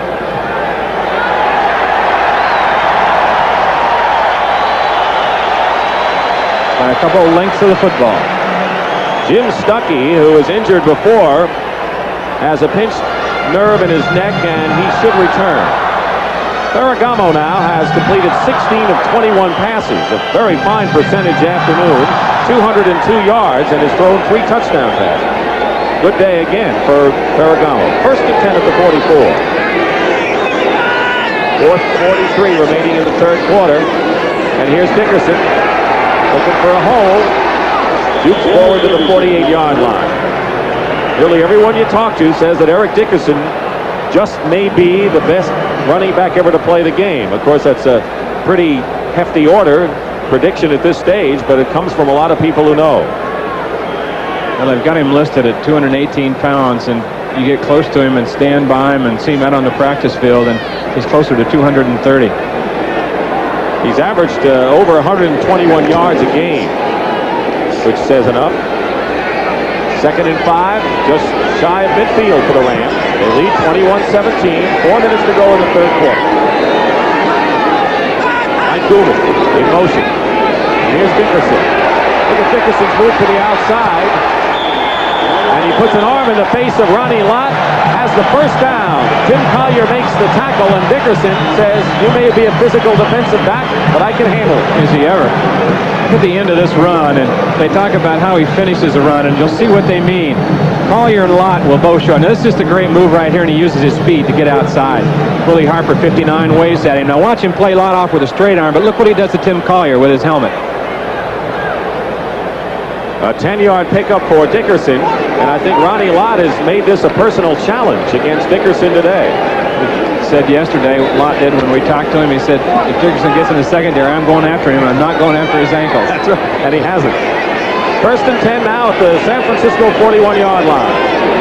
Bob Horn, number 55, is in an inside linebacker. Ferragamo going to the air. Here's Henry Ellard.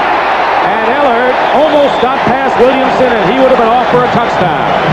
But Carlton Williamson tripped him up, as it is a first down at the 24. This is just excellent play calling by John Robinson and his staff, mixing up the run with the pass. 47 is Collier, almost got a hand on it. It looks like it might be broken by Ellard, but Carlton Williamson stuck one arm out and tripped him up. Gain of 17 yards, so it's 1st and 10. At the 24-yard line, Ellard has caught 3 passes now for 32 yards. 3:05 remaining, third quarter. Ellard in motion, and here's Dickerson. He's got Dennis Harrah blocking. And Eric Dickerson inside the 15, another first down for the Rams. Eric Wright and Ronnie Lott make the tackle, and they have seen, perhaps for them, too much of Eric Dickerson in the defensive secondary. Boy, how did Dennis Harrah get out there so fast? He came from the right guard position on the pull. All 6'5", 260 pounds of him. He's to the left of Ferragamo. Watch him on the pull. This is great speed for a big man to get out in front of Dickerson this quickly and get the block on Lott. And then Dickerson says, get out of my way. And Eric Dickerson now has gained 114 yards on 18 carries. That's the 4th time this year he has gained 100 yards or more. And it's 1st and 10 Rams at the 12. Ferragamo looping it up, going for Preston Denard, and it was overthrown out of the end zone. Eric Wright had covered Denard well. 2nd and 10, 2:07 remaining, and Eric Wright, who leads the 49ers in interceptions, 3rd year from Missouri, and told us last week he's wondered why teams haven't gone his way as much as he thought they would. Well, he has a good mentality for that corner position. He plays it pretty safe. He doesn't take a lot of chances, and he doesn't give up, the long 6 points very often. 2nd and 10.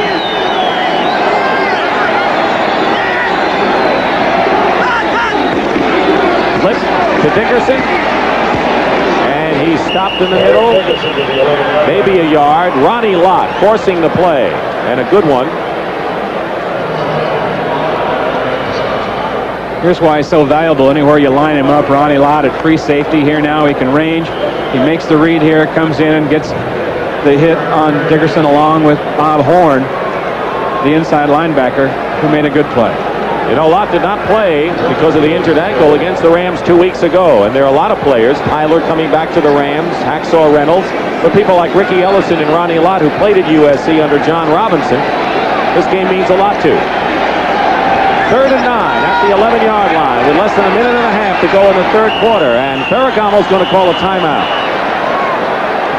And on this drive, which is an important one for the Rams, Dickerson has gained 49 yards on 7 carries alone in the third quarter. Timeout, and we'll be back.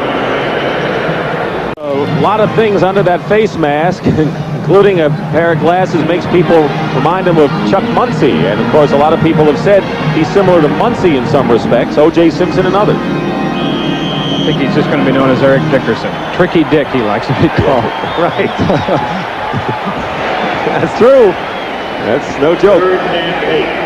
Third down and 8. And so following the timeout, let's see what they cooked up over on the Rams sideline. 21-17, the Rams lead the 49ers with 1:20 to go, third quarter. Ball at the 10-yard line. Here comes a blitz. Ferragamo gets it off, and here's Dickerson. He's in for the touchdown. But wait, they say he's out of bounds at the 1. Let's see. He's in. Touchdown. Signal finally given. And Eric Dickerson,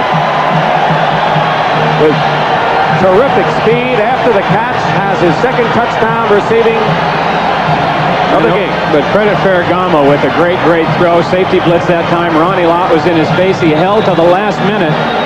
And then dumped it out to Dickerson, who was being covered by Fred Dean.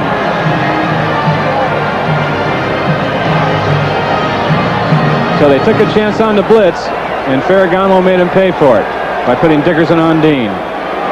Chuck Nelson, with Cromwell holding, will attempt to add the 28 point to the Ram total. And they love it in Anaheim. They have come out, capacity crowd. The kick is good, and it's 28-17. The Rams are up by 11 points. Here's a touchdown end zone. Dickerson on a flare out to the right. You see Lott leap up and try to get it. Now that's number 74 chasing Dickerson, Dean, and it's going to be no contest.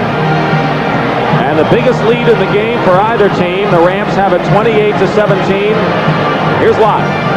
Safety blitz. He timed it perfectly. Got in a gap. Made Ferragamo throw the ball up, but a great touch by Ferragamo throwing that ball around Lott and getting it on the money to that man, Eric Dickerson. 14th touchdown of the year. Day for Vince Ferragamo. It's the first time that he has thrown 4 touchdown passes in a game since 1980, when he did it against the Jets, and of course that was the year that the Rams went to the Super Bowl before losing to Pittsburgh. The next year he was up in Canada, and he said that was a good experience for him. It helped him mature as a person and a quarterback. And I guess it did. He was MVP of the team last year. Nelson's kickoff to Dana McLemore. McLemore hit hard at the 22-yard line, and the hit was made by Vince Newsom. So the 49ers go on offense, but right now for an NFL Today report, let's find out what Brent Musburger has to say in New York. Brent? Dick Jack Thompson pulling out for the Buccaneers, who lead New Orleans 21-17. He wants Jimmy Giles, but Bobby Johnson steps in at the 30, picks it off, and goes 70 yards. And the Saints defense now has them ahead of the Bucs 24-21. Back to Dick. That's quite a game, Brent, and the Saints battling Tampa Bay. They play Buffalo next week, does New Orleans. 1st and 10 at the 24. Montana overthrows Russ Francis. Covering on the play was Mel Owens, the linebacker. Montana has completed 16 of 26 passes for 192 yards and 1 touchdown. Joe Montana coming into the game with 12 touchdowns and 5 interceptions. There's the scoring drive.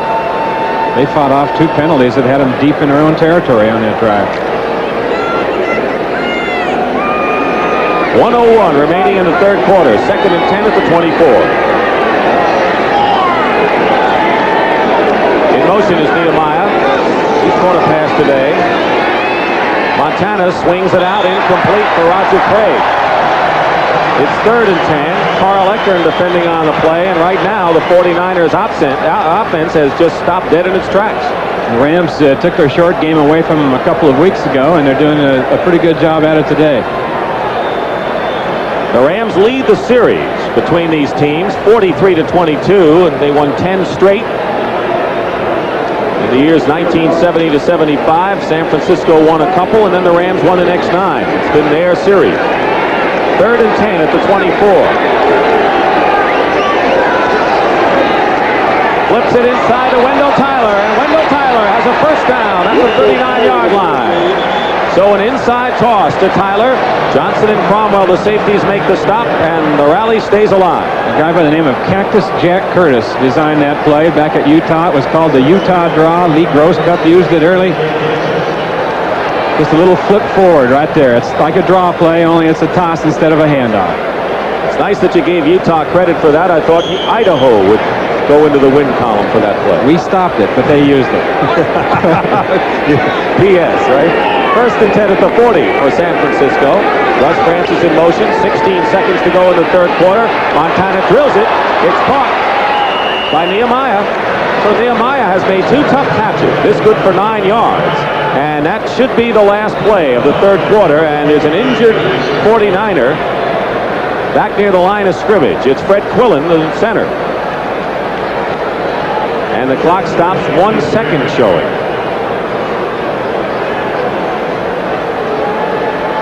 Montana over to talk to Bill Walsh. Second down and 1 as they tend to Fred Quillen in his 6th year. He replaced Randy Cross at center in 1978 when Cross was hurt, and Randy came back as a pretty tough right guard. His offensive line coach Bob McKittrick said that Quillen is probably the best athlete of all the starters up there in front.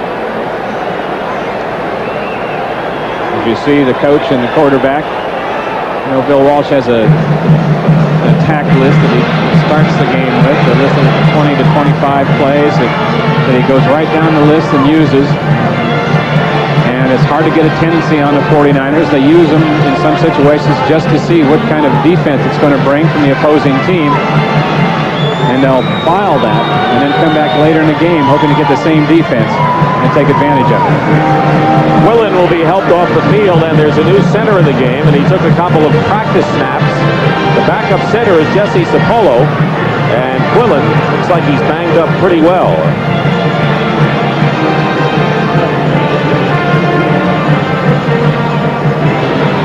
Randy Cross.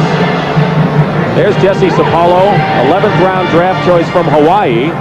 49ers lucky to have him. Actually, Randy Cross is going to move to center, and Sapolo will take over at right guard, I believe. Let's see how they line up. That's the end of the third quarter here in Los Angeles. We'll find out how they do line up on the offensive line. 28-17 the Rams. We now pause for a word from your local station.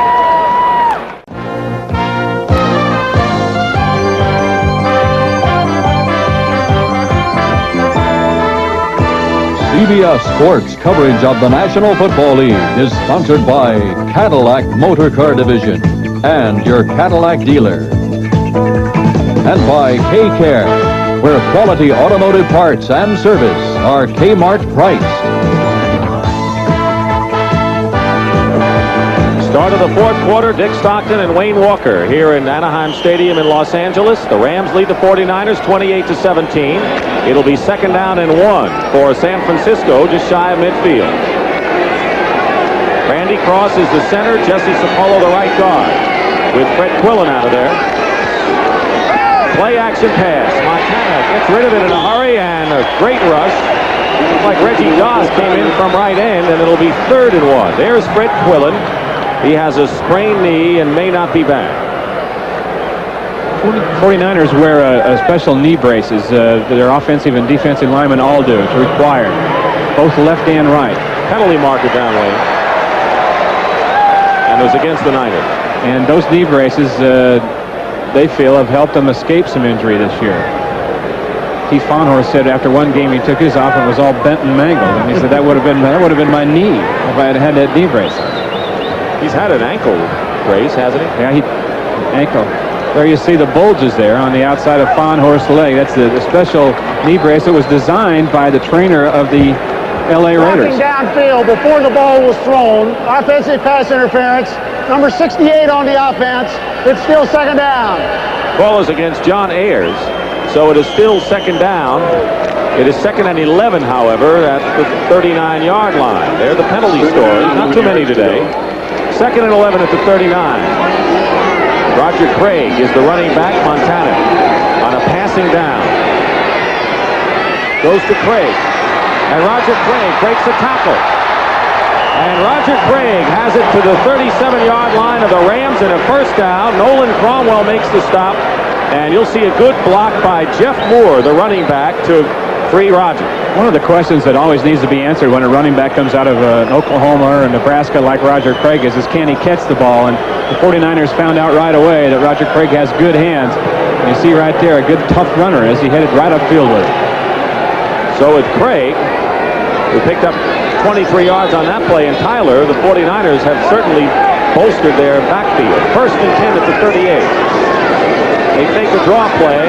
Montana up the middle to Nehemiah. Nehemiah makes the catch at the 15 and Rambos to the 11. And this has to be, along with the Cardinal game, the best showing of the year for Ronaldo Nehemiah, the former world-class hurdler. In there because of the injury to Freddie Solomon. He said his main problem has been, adjusting his speed, controlling his body as he makes his cuts. He went up in the air and made a fine fingertip catch there. 3 catches for 48 yards. Johnson and Cromwell make the tackle. So Nehemiah, who felt that last year when he came aboard, he rained on the parade of the world champions, is fitting in more and more with this team. 1st and 10 at the 11. Montana going back, throws it away. Smart play by Montana. And he was chased by Jack Youngblood. Easton Ramson was the intended receiver. Opening minute and a half here of the 4th quarter. Montana trying to bring the 49ers back. 28-17 in favor of the Rams. And if the Rams do hold on and win, not only will they have a game lead in the NFC West, but will hold the edge in a tiebreaker in case those two teams end up tied. 49ers have to have a touchdown basically to win this game. The 2 touchdowns or a touchdown and 2 field goals. The score remains the same for the Rams. This is important. Motion of Tyler. Pass to Francis. He can't hold on to it. Cromwell defending on the play. Good job by Nolan Cromwell right over there making contact just as the ball got there.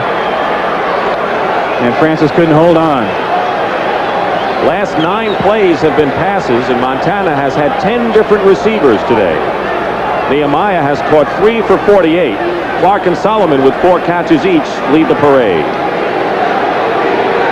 3rd and 10 on the 11-yard line, and of course 49ers are within field goal range and plenty of time, so they're not in any kind of a panic situation.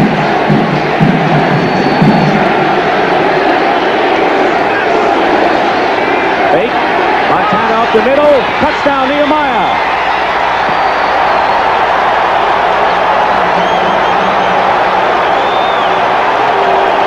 Got to bolster Ronaldo Nehemiah's confidence several degrees. So his only touchdown passes in his brief career, which started last year, have been against the Rams. This one for 11 yards and brings San Francisco closer to Los Angeles. Dick, he said that he sees himself as a quick learner and figured that next year would be the year that he got it all together, but he certainly put a bunch of it together here this afternoon. Montana holds for Ray Wershing. And the kick is good. So less than 2 minutes gone by here in the 4th quarter, and it's tight again. Montana going kind of against the grain here on kind of a bootleg play. No blocking out in front of him. Took 2 steps and then had to get rid of it quickly and had it on the shelf for Nehemiah. It is now 28-24 in favor of the Rams. There's a scoring drive for the 49ers, capped by Montana's 11-yard pass to Nehemiah, who has caught 4 passes for 59 yards. There's Joe on the phone again, and Ray Wershing kicking off. Deep man is Henry Ellard. And Ellard on the 2. Ellard finds some running room and has Dana McLemore to beat, and it's McLemore and Homo who finally bring Henry Ellard down at about the 45-yard line. Call it a 43-yard return by Ellard, and good field position for the Rams. Ellard, number 2 draft choice for the Rams, wide receiver out of Fresno State. We told you earlier, John Robinson likes him because he's a great open field runner. After he gets the ball, when he catches it on a pass, he got it on that kickoff and did a job. Henry Ellard, who broke his clavicle on a catch against the Giants in the opening game of the year, on trying to make a diving catch. A.J. Jones of the Rams is the injured player. John Robinson out to check him out. We'll take a break right now with 13:04 remaining in the 4th. It takes a lot of people to put on a telecast, but I want to tip my hat to that Hollywood CBS camera crew. They have done a terrific job today, Wayne. They go find him, don't they? They're right with the play. They know more about the teams than anyone, I would say. 1st and 10 at the 46-yard line. For the Rams, Gordon Jones goes in motion, and here's Eric Dickerson trying to get some running room outside. And Fred Dean missed him, but Ricky Ellison and company stop him just about at midfield. Lawrence Pillar's also in on the play. I want to remind you that next Saturday, the NCAA begins it all at 12 noon Eastern time, and then the battle for the Big Ten supremacy, the showdown between Michigan and Illinois. Both teams are identical 6-1. 5-0 in the Big Ten, and the Rose Bowl beckons for one of these teams. Michigan always tough, and Mike White's got a defense this year to go with his always high-powered passing game. Jack Trudeau is his quarterback. Dwight Beverly rushed for 179 yards yesterday in the victory over Purdue. Michigan is Michigan, right? 2nd and 6 at midfield. Ferragamo, quick pass. Mike Barber, tight end, is stopped at the 42, but another first down for the Rams. Eric Wright and Jack Reynolds combined to make the play. So the Rams are moving the ball. Ferragamo told us that there are no set patterns basically in the Rams offense. Much like Dwight Clark runs for the 49ers, his receivers like Barber can go down, find an open spot, and pull up, and that's what he did that time. Ferragamo found him and got him the football. For Mike Barber, he has 6 receptions, 83 yards. So he's having a team-leading kind of day. He went into the game as the leading receiver. Dickerson was second. Eric has caught 2 passes for touchdowns today. 1st and 10 at the 49ers, 41-yard line. Plenty of time to go, 11 and a half. David Hill in motion, and here's Dickerson. Cuts inside, and just tripped.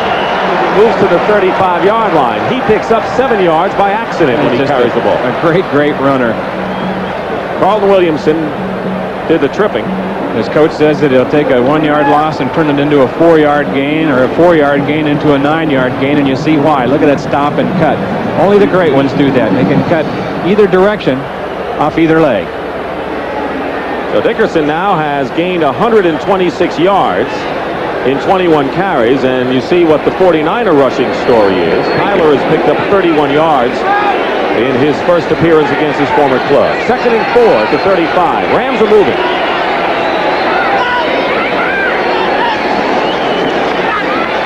Ferragamo going for Gordon Jones. He's got it.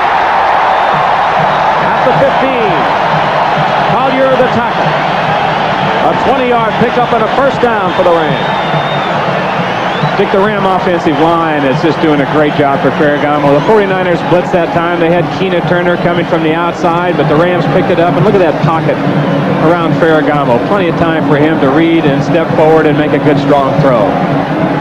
Having the presence of Dickerson really unleashes the passing game. Oh, it makes the defense, you're never sure what's going to happen out there. Dickerson, even on a long yardage situation that's normally a passing play, you got to be alert for him running a draw or running a sweep, because he's just so dangerous. Dickerson has rushed this year for 977 yards, so he's threatening 1,000.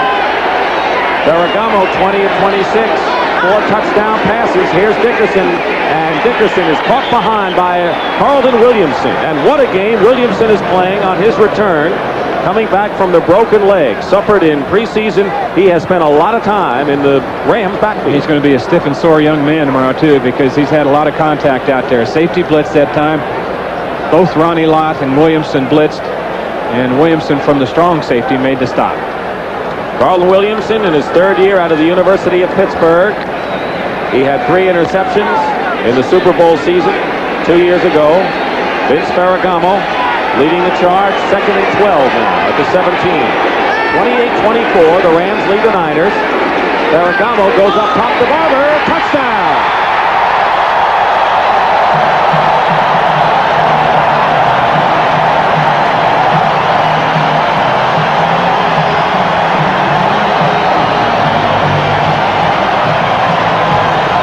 I think the 49ers either blitzed again that time, or they doubled the 2 outside wide receivers, because it left Mike Barber with the strong side linebacker Willie Harper.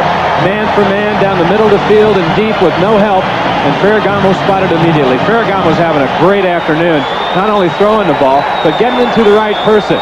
Look at the blitz coming here, and you'll see Harper trying to cover Barber. Linebacker against the tight end, and look at the throw. Ferragamo has been tough today. 5 touchdown passes, and for Mike Barber, his 3rd TD reception of the year. He does enjoy playing football again after the tough time in Houston when Dave Casper had the job and he was told he couldn't get the #1 job no matter what he did. Kind of discouraging for him. So they took away my heart. Chuck Nelson adds the conversion. And with 8 minutes and 57 seconds to go in the 4th quarter, the Rams don't let the 49ers that close. And this score makes it 35-24. And yeah, much different than the first go-around.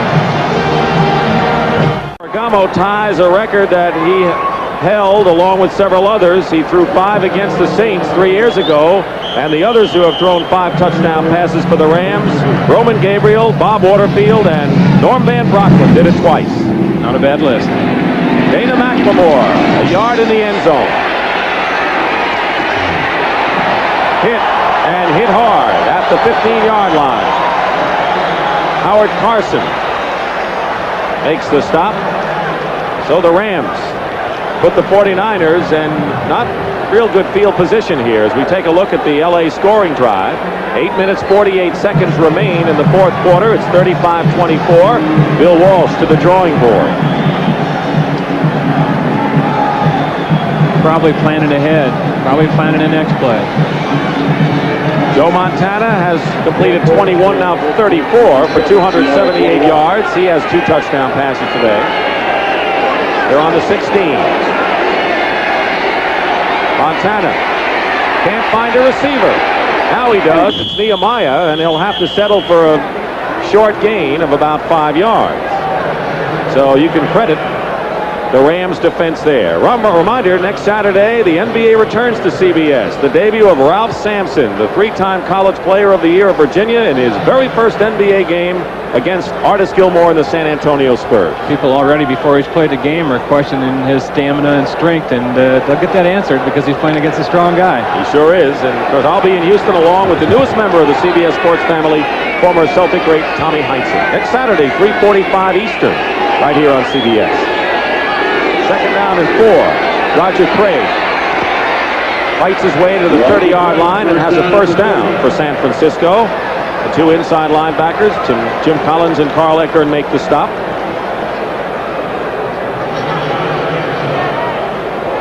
Good day for some sun.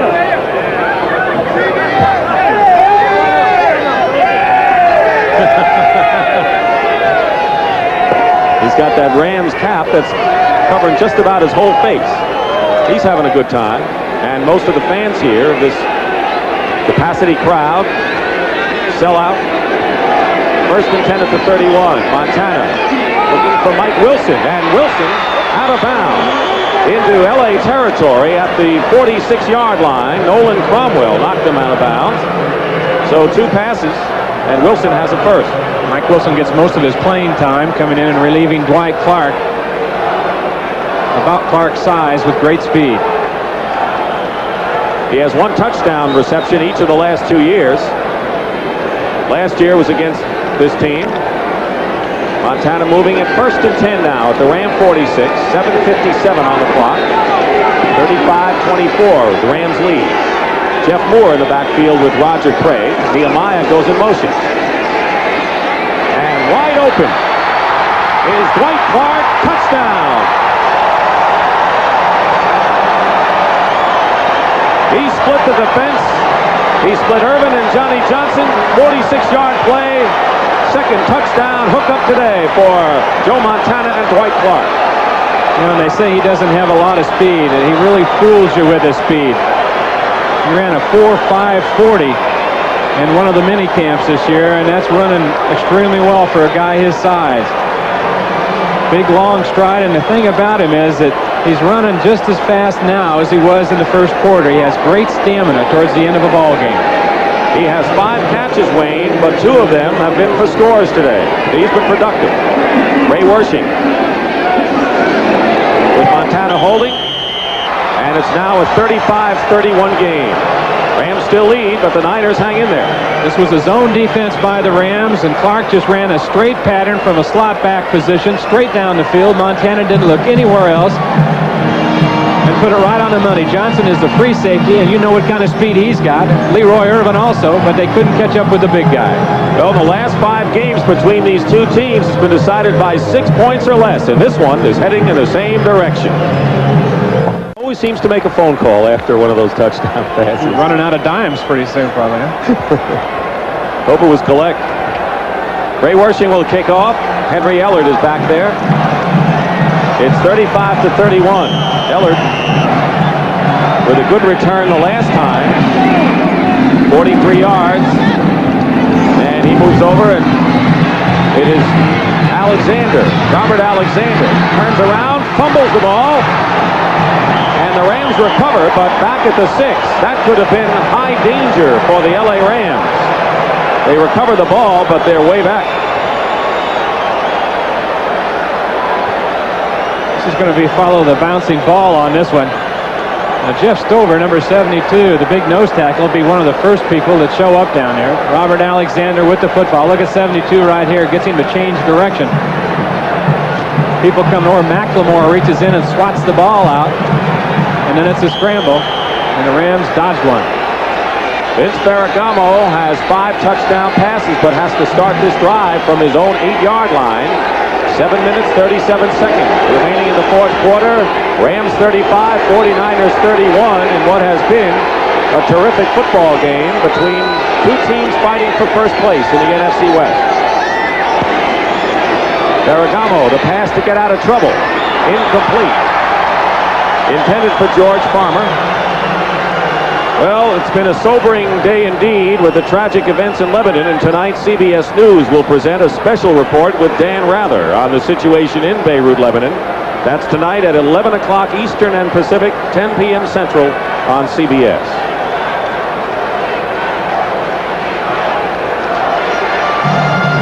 Second down 10 at the 8. The 49ers have never led in the game. Twice it's been tied at 7 and 14, but they've trailed the rest of the way.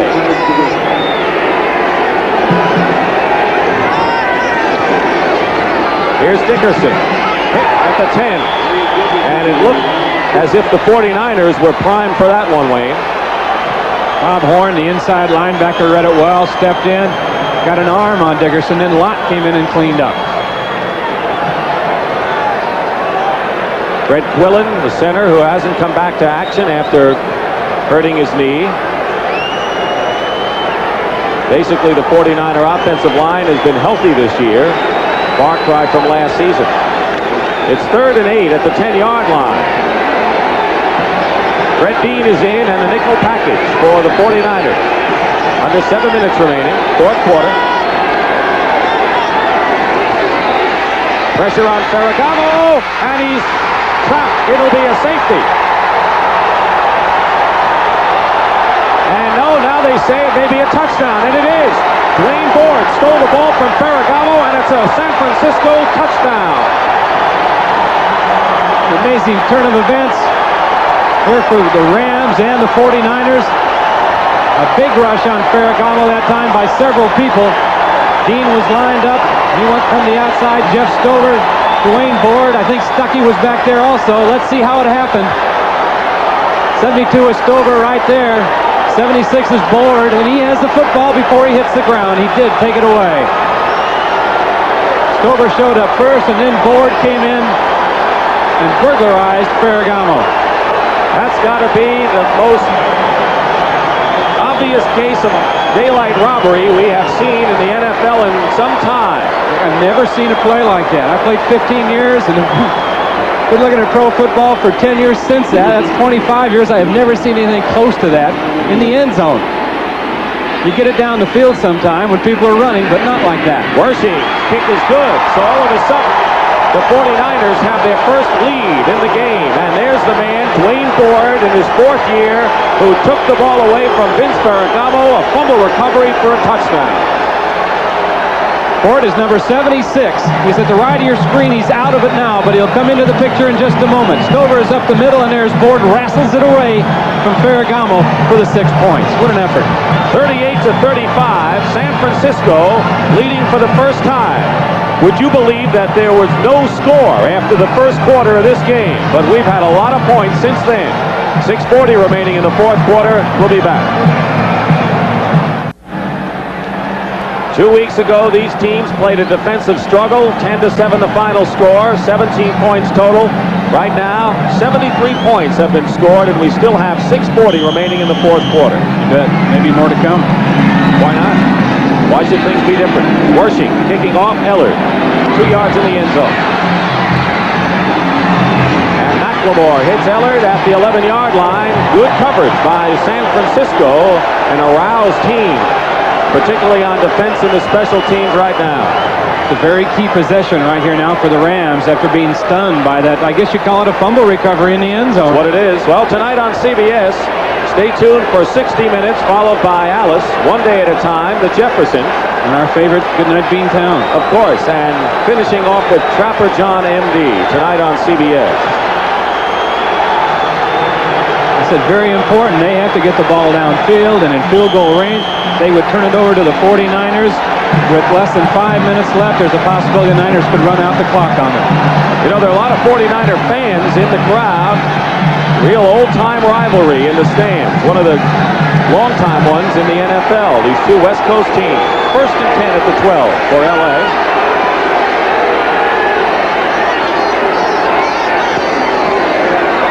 Play action. Ferragamo freezes the linebackers. Pass complete at the 30-yard line to George Farmer. Collier makes the tackle. First down, Rams. Picture perfect, excuse me, Dick. Picture perfect for the Rams. Good protection for Ferragamo. Took care of him in the pocket. He didn't have anybody back pressuring him or any hands in his face, and he stepped right up and got it to Farmer here. About 20 yards deep, and then runs across the field and outruns Tim Collier, a pretty quick man. 4th catch of the day for Farmer. That was for 19 yards. 1st and 10 at the 30. Here's Dickerson with Kent Hill blocking. And Dickerson gets about 3. Willie Harper and Carlton Williamson. We've mentioned Williamson's name continually this afternoon in on the play. 68,921 tickets sold. A sellout here. 66,000 here in Anaheim Stadium and 2,800 no-shows. And they're seeing a tremendous battle. 2nd and 7 at the 34. 5:15 remaining, fourth quarter. David Hill, the U-back, makes the U-turn. And here comes another fancy play. Dickerson to Ellard. Ellard's in trouble, and Tina Turner traps him back there, back at the 23-yard line. Tina Turner, one of the few outside linebackers in the league with the speed and quickness to make that kind of play. He was out there all by himself. Kept his containment. Fought off a block, and then made the play on Ellard. You don't see Turner, but he's out here keeping his containment, playing the defense the way it's supposed to be, and came up with a huge play for San Francisco. An 11-yard loss on the play. Tina Turner, who's bigger this year, has gained a lot more weight to fend off blockers, but showed some of that speed pretty well, too. 3rd and 19 for L.A. They're back at the 22-yard line.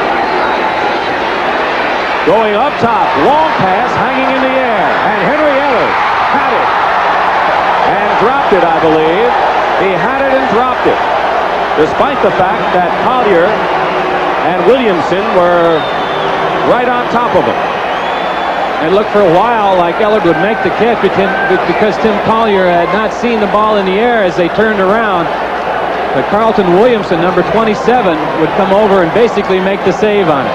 He was looking into the sun on this. You bet, looking right back, and it's low over the rim of the stadium this time of day. See, Collier doesn't know where it is right now, and it's Williamson that made another big play. 4th down punt, bounces at the 43-yard line and goes out of bounds. And with 4:03 to go, you can now anticipate the 49ers to keep the ball on the ground, as Bill Walsh likes to do, to use up the clock. 4:03 remaining. The 49ers lead the Rams 38-35. It's a situation where he usually goes with a tough little runner by the name of Bill Ring in these possession situations. We haven't seen much of him today, but you know, he's nothing fancy. He doesn't break a lot of plays for big gains, but he'll get you the good 2, 3, 4 yards. So more than likely he'll be Ring in there, and he is in there with Roger Craig. Nehemiah and Clark to the right. But it's Roger Craig going wide. And Craig really protecting the ball, doing everything but smothering it. Reggie Doss and Johnson make the tackle. 49ers were trailing 7-0, tied it up. Rams took a 14-7 lead before the Niners tied it up again, and just before the half, Ferragamo hit Dickerson with a pass and run for 37 yards to make it 21-14. This after a scoreless first quarter. Wersching's field goal made it closer. Dickerson caught another touchdown pass. Montana hit Nehemiah. Ferragamo came back. Montana hit Clark. And then the big play, Ford recovered a fumble, ripping the ball away from Ferragamo in the end zone. Screen pass to Roger Craig. He gets into Ram territory at the 48. It'll be 3rd and short. Eckern and Cromwell. And there's 3:08. Using up the clock. This is what Bill Walsh did in 1981 so effectively in the Super Bowl year. Just a reminder that 60 Minutes will be seen in its entirety immediately following football, except on the West Coast, where it'll be seen at its regular time. Montana using the 30-second clock, staying in the huddle, letting it run down, trying to squeeze every second, every tick out of it. 3rd and 3 at the 48. Montana under heavy pressure, throws it away. Incomplete. The Rams claim it was grounding. Tyler, though, was in range as an intended receiver, so it'll be 4th down. I almost think there was a foul up in signals that time between Montana and Tyler. Tyler went away and Montana didn't expect him to. Montana has thrown for 238 yards alone in the second half. And there's Tom Morris. Last time he had to kick the ball away was at the end of the first period. Johnny Johnson and Leroy Irvin are deep for the Rams. Tom Morris. 2:28 to go, so the Rams have another shot. Low snap. He gets it away. And Blackmore right on top of Johnny Johnson. He was right there. Johnson made the catch, but once again, the Rams do not have good field position with 2:19 remaining, starting from the 15. And keep in mind that the Rams have already used one of their timeouts in this half, so they have 2 to go. 49ers have 3. That's the story. 38-35, San Francisco either even or trailing all the way until Dwayne Board ripped the ball away from Ferragamo in the end zone for a fumble recovery touchdown. And it looks like the 49ers are not going to go to a nickel or a prevent type defense. They've got their base defense in there, 3 down linemen, 4 linebackers, but Fred Dean is one of the linebackers. 1st and 10 at the 15. Dickerson up the middle. Eric Dickerson has a first down at the 30.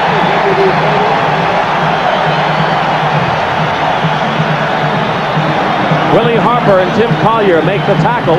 A 15-yard gain, and so Dickerson has 144 yards, so he's matched what he accomplished 2 weeks ago against the Niners. And they didn't fool him that time because the 49ers were expecting to run because they had the 3-4. We have our 2-minute warning. We'll be back, and it should be quite a finish. NFC West is riding on the result of this game. 2 minutes to go in the 4th quarter. The 49ers lead the Rams 38-35. Rams have 2 timeouts remaining. They have a 1st and 10 on their own 30-yard line. Vince Ferragamo having his best day of the year with 5 touchdown passes, tying a Ram record, of which he has been one of the record holders.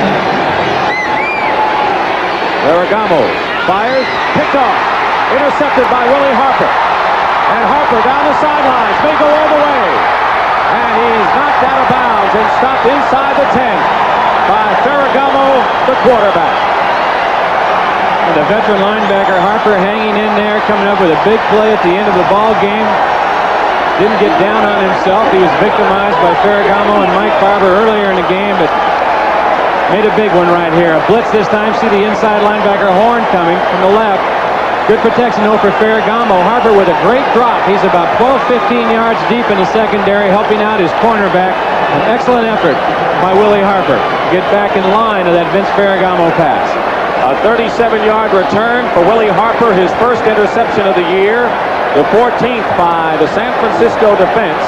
And the second of the game, Eric Wright picked off his 5th. He leads the team earlier. Now it's first goal at the 7th. And Bill Ring off the left tackle inside. 1:42 and running to go, and a big game for Willie Harper, the outside linebacker, in his 10th year.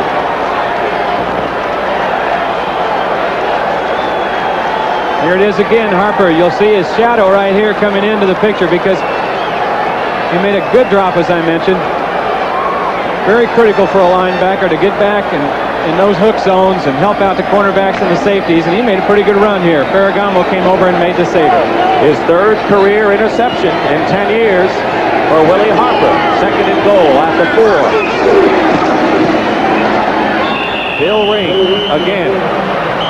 And we'll have a 1:02 to go, and now the Rams call a timeout. They have 1 remaining.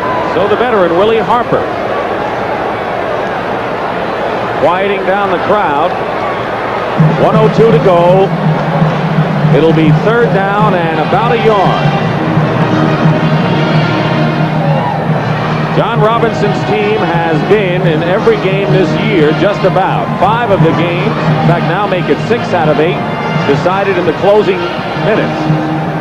Yeah, they've been here before this year. They've played an awfully lot of close ones, and so they're used to it, and that'll bode well for them. They know how to react in this situation. Rams, if they do go down to defeat, will try to rebound against the Miami Dolphins in the second game of a doubleheader that many of you will see next week on CBS. So 2 teams fighting for division lead. Miami tied with Buffalo in the AFC East.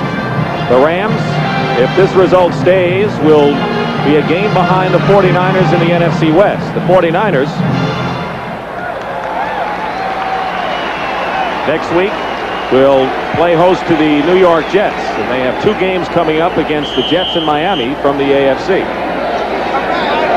3rd down, I kind of predict that the 49ers will throw it here, Dick, because even if they really get down, the clock won't run because the Rams will use another timeout. 3rd and goal at the 4. So it's 3rd down and 4. Bill Ring close to the goal line and in. Touchdown. And that ices it.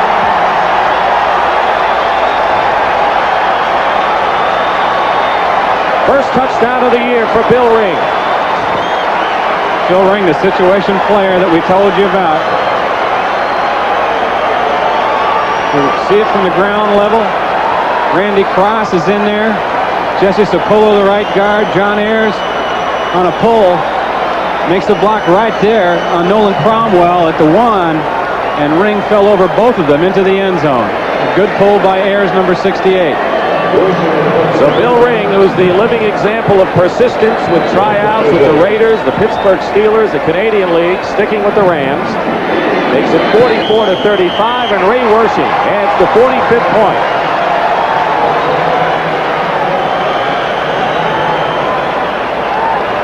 So this is the highest scoring contest between these 2 teams in their long history. 80 points. And they did it in 3 quarters. We had a scoreless first quarter. 28 points scored in this 4th quarter so far. 49ers having to play without their free safety Dwight Hicks, who left the club, and getting the job done.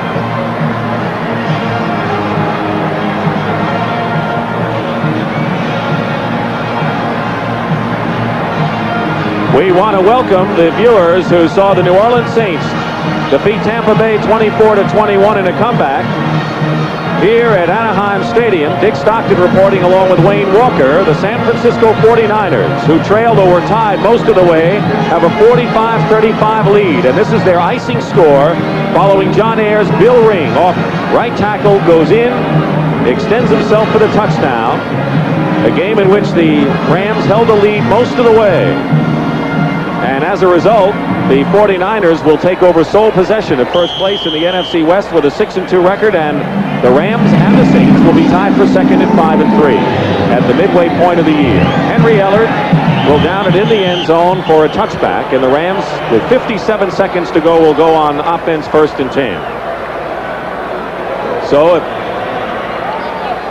49ers hold on to this 10-point lead with less than a minute to go, this is what the NFC West will look like. And it is still a battle royal. John Robinson told us before the game that he didn't want to put too much importance on this game to his players and try not to let them think about that race too much, because there's just too much ahead. So they're one game back or one game in front right now. There's still a lot of games left to play. Usually, in fact, you remember John Robinson last time they played said we want to stay close to the 49ers. We think we can beat them at the finish. But today, in the fourth quarter, the Niners have outscored the Rams 28-7. 1st and 10 at the 20. But this is a game-battling Ram club. And they have made a terrific turnaround. Gordon Jones on the receiving end. Former Tampa Bay Buck goes out of bounds, stops the clock with 50 seconds to go. Vince Ferragamo has been a brilliant performer today with 5 touchdown passes to tie a Rams team record. And Eric Dickerson has had a fine all-round game, 144 yards rushing. I want to thank our technical and production crew once again for a job well done.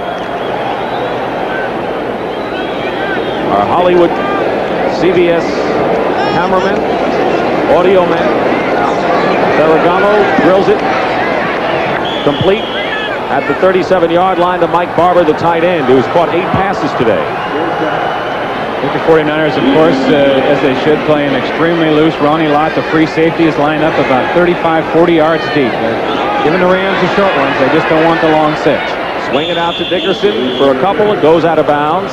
Eric Dickerson caught 2 passes for touchdowns today, the first of his NFL career, scoring by the receiving route. He has 995 yards rushing on the season.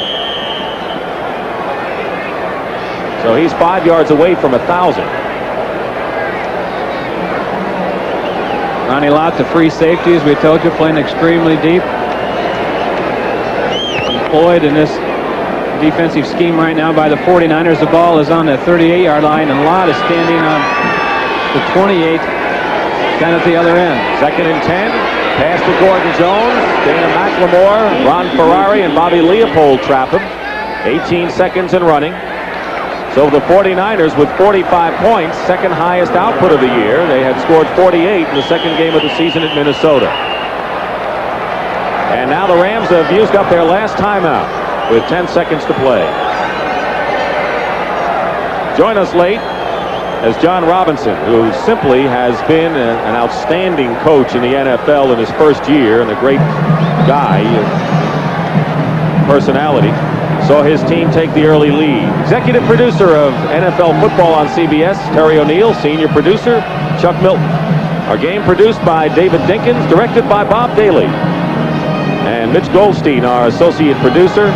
Michael Frank, broadcast associate Brooks Graham as well. And of course, as always, our right-hand man, Marty Aronoff, up here in the booth. Thanks to everyone. Thanks to these two teams, put on a great show here this afternoon. This is one of the good games of the year. For a while, it looked like it was going to be a similar game the last time. Scoreless after the first half 2 weeks ago. 0-0 after 1 quarter here. But 35 points were scored in the first half. And the Rams had a 7-point lead. After 3 quarters, it was 28-17 Los Angeles, and things didn't look too good for the 49ers. Well, they didn't take the lead until there were 6 minutes left in the ball game at 38-35. At the 47-yard line, Ferragamo, looking for time and trouble, runs into his own man, being chased by Stover, and Stover gets him. And that'll do it. That's the end of the game. And the San Francisco 49ers have beaten the Los Angeles Rams 45-35. And Brendan Irv will have scores and highlights on the NFL Today wrap-up show after this. For Wayne Walker, Dick Stockton saying so long. Billy, good game, huh?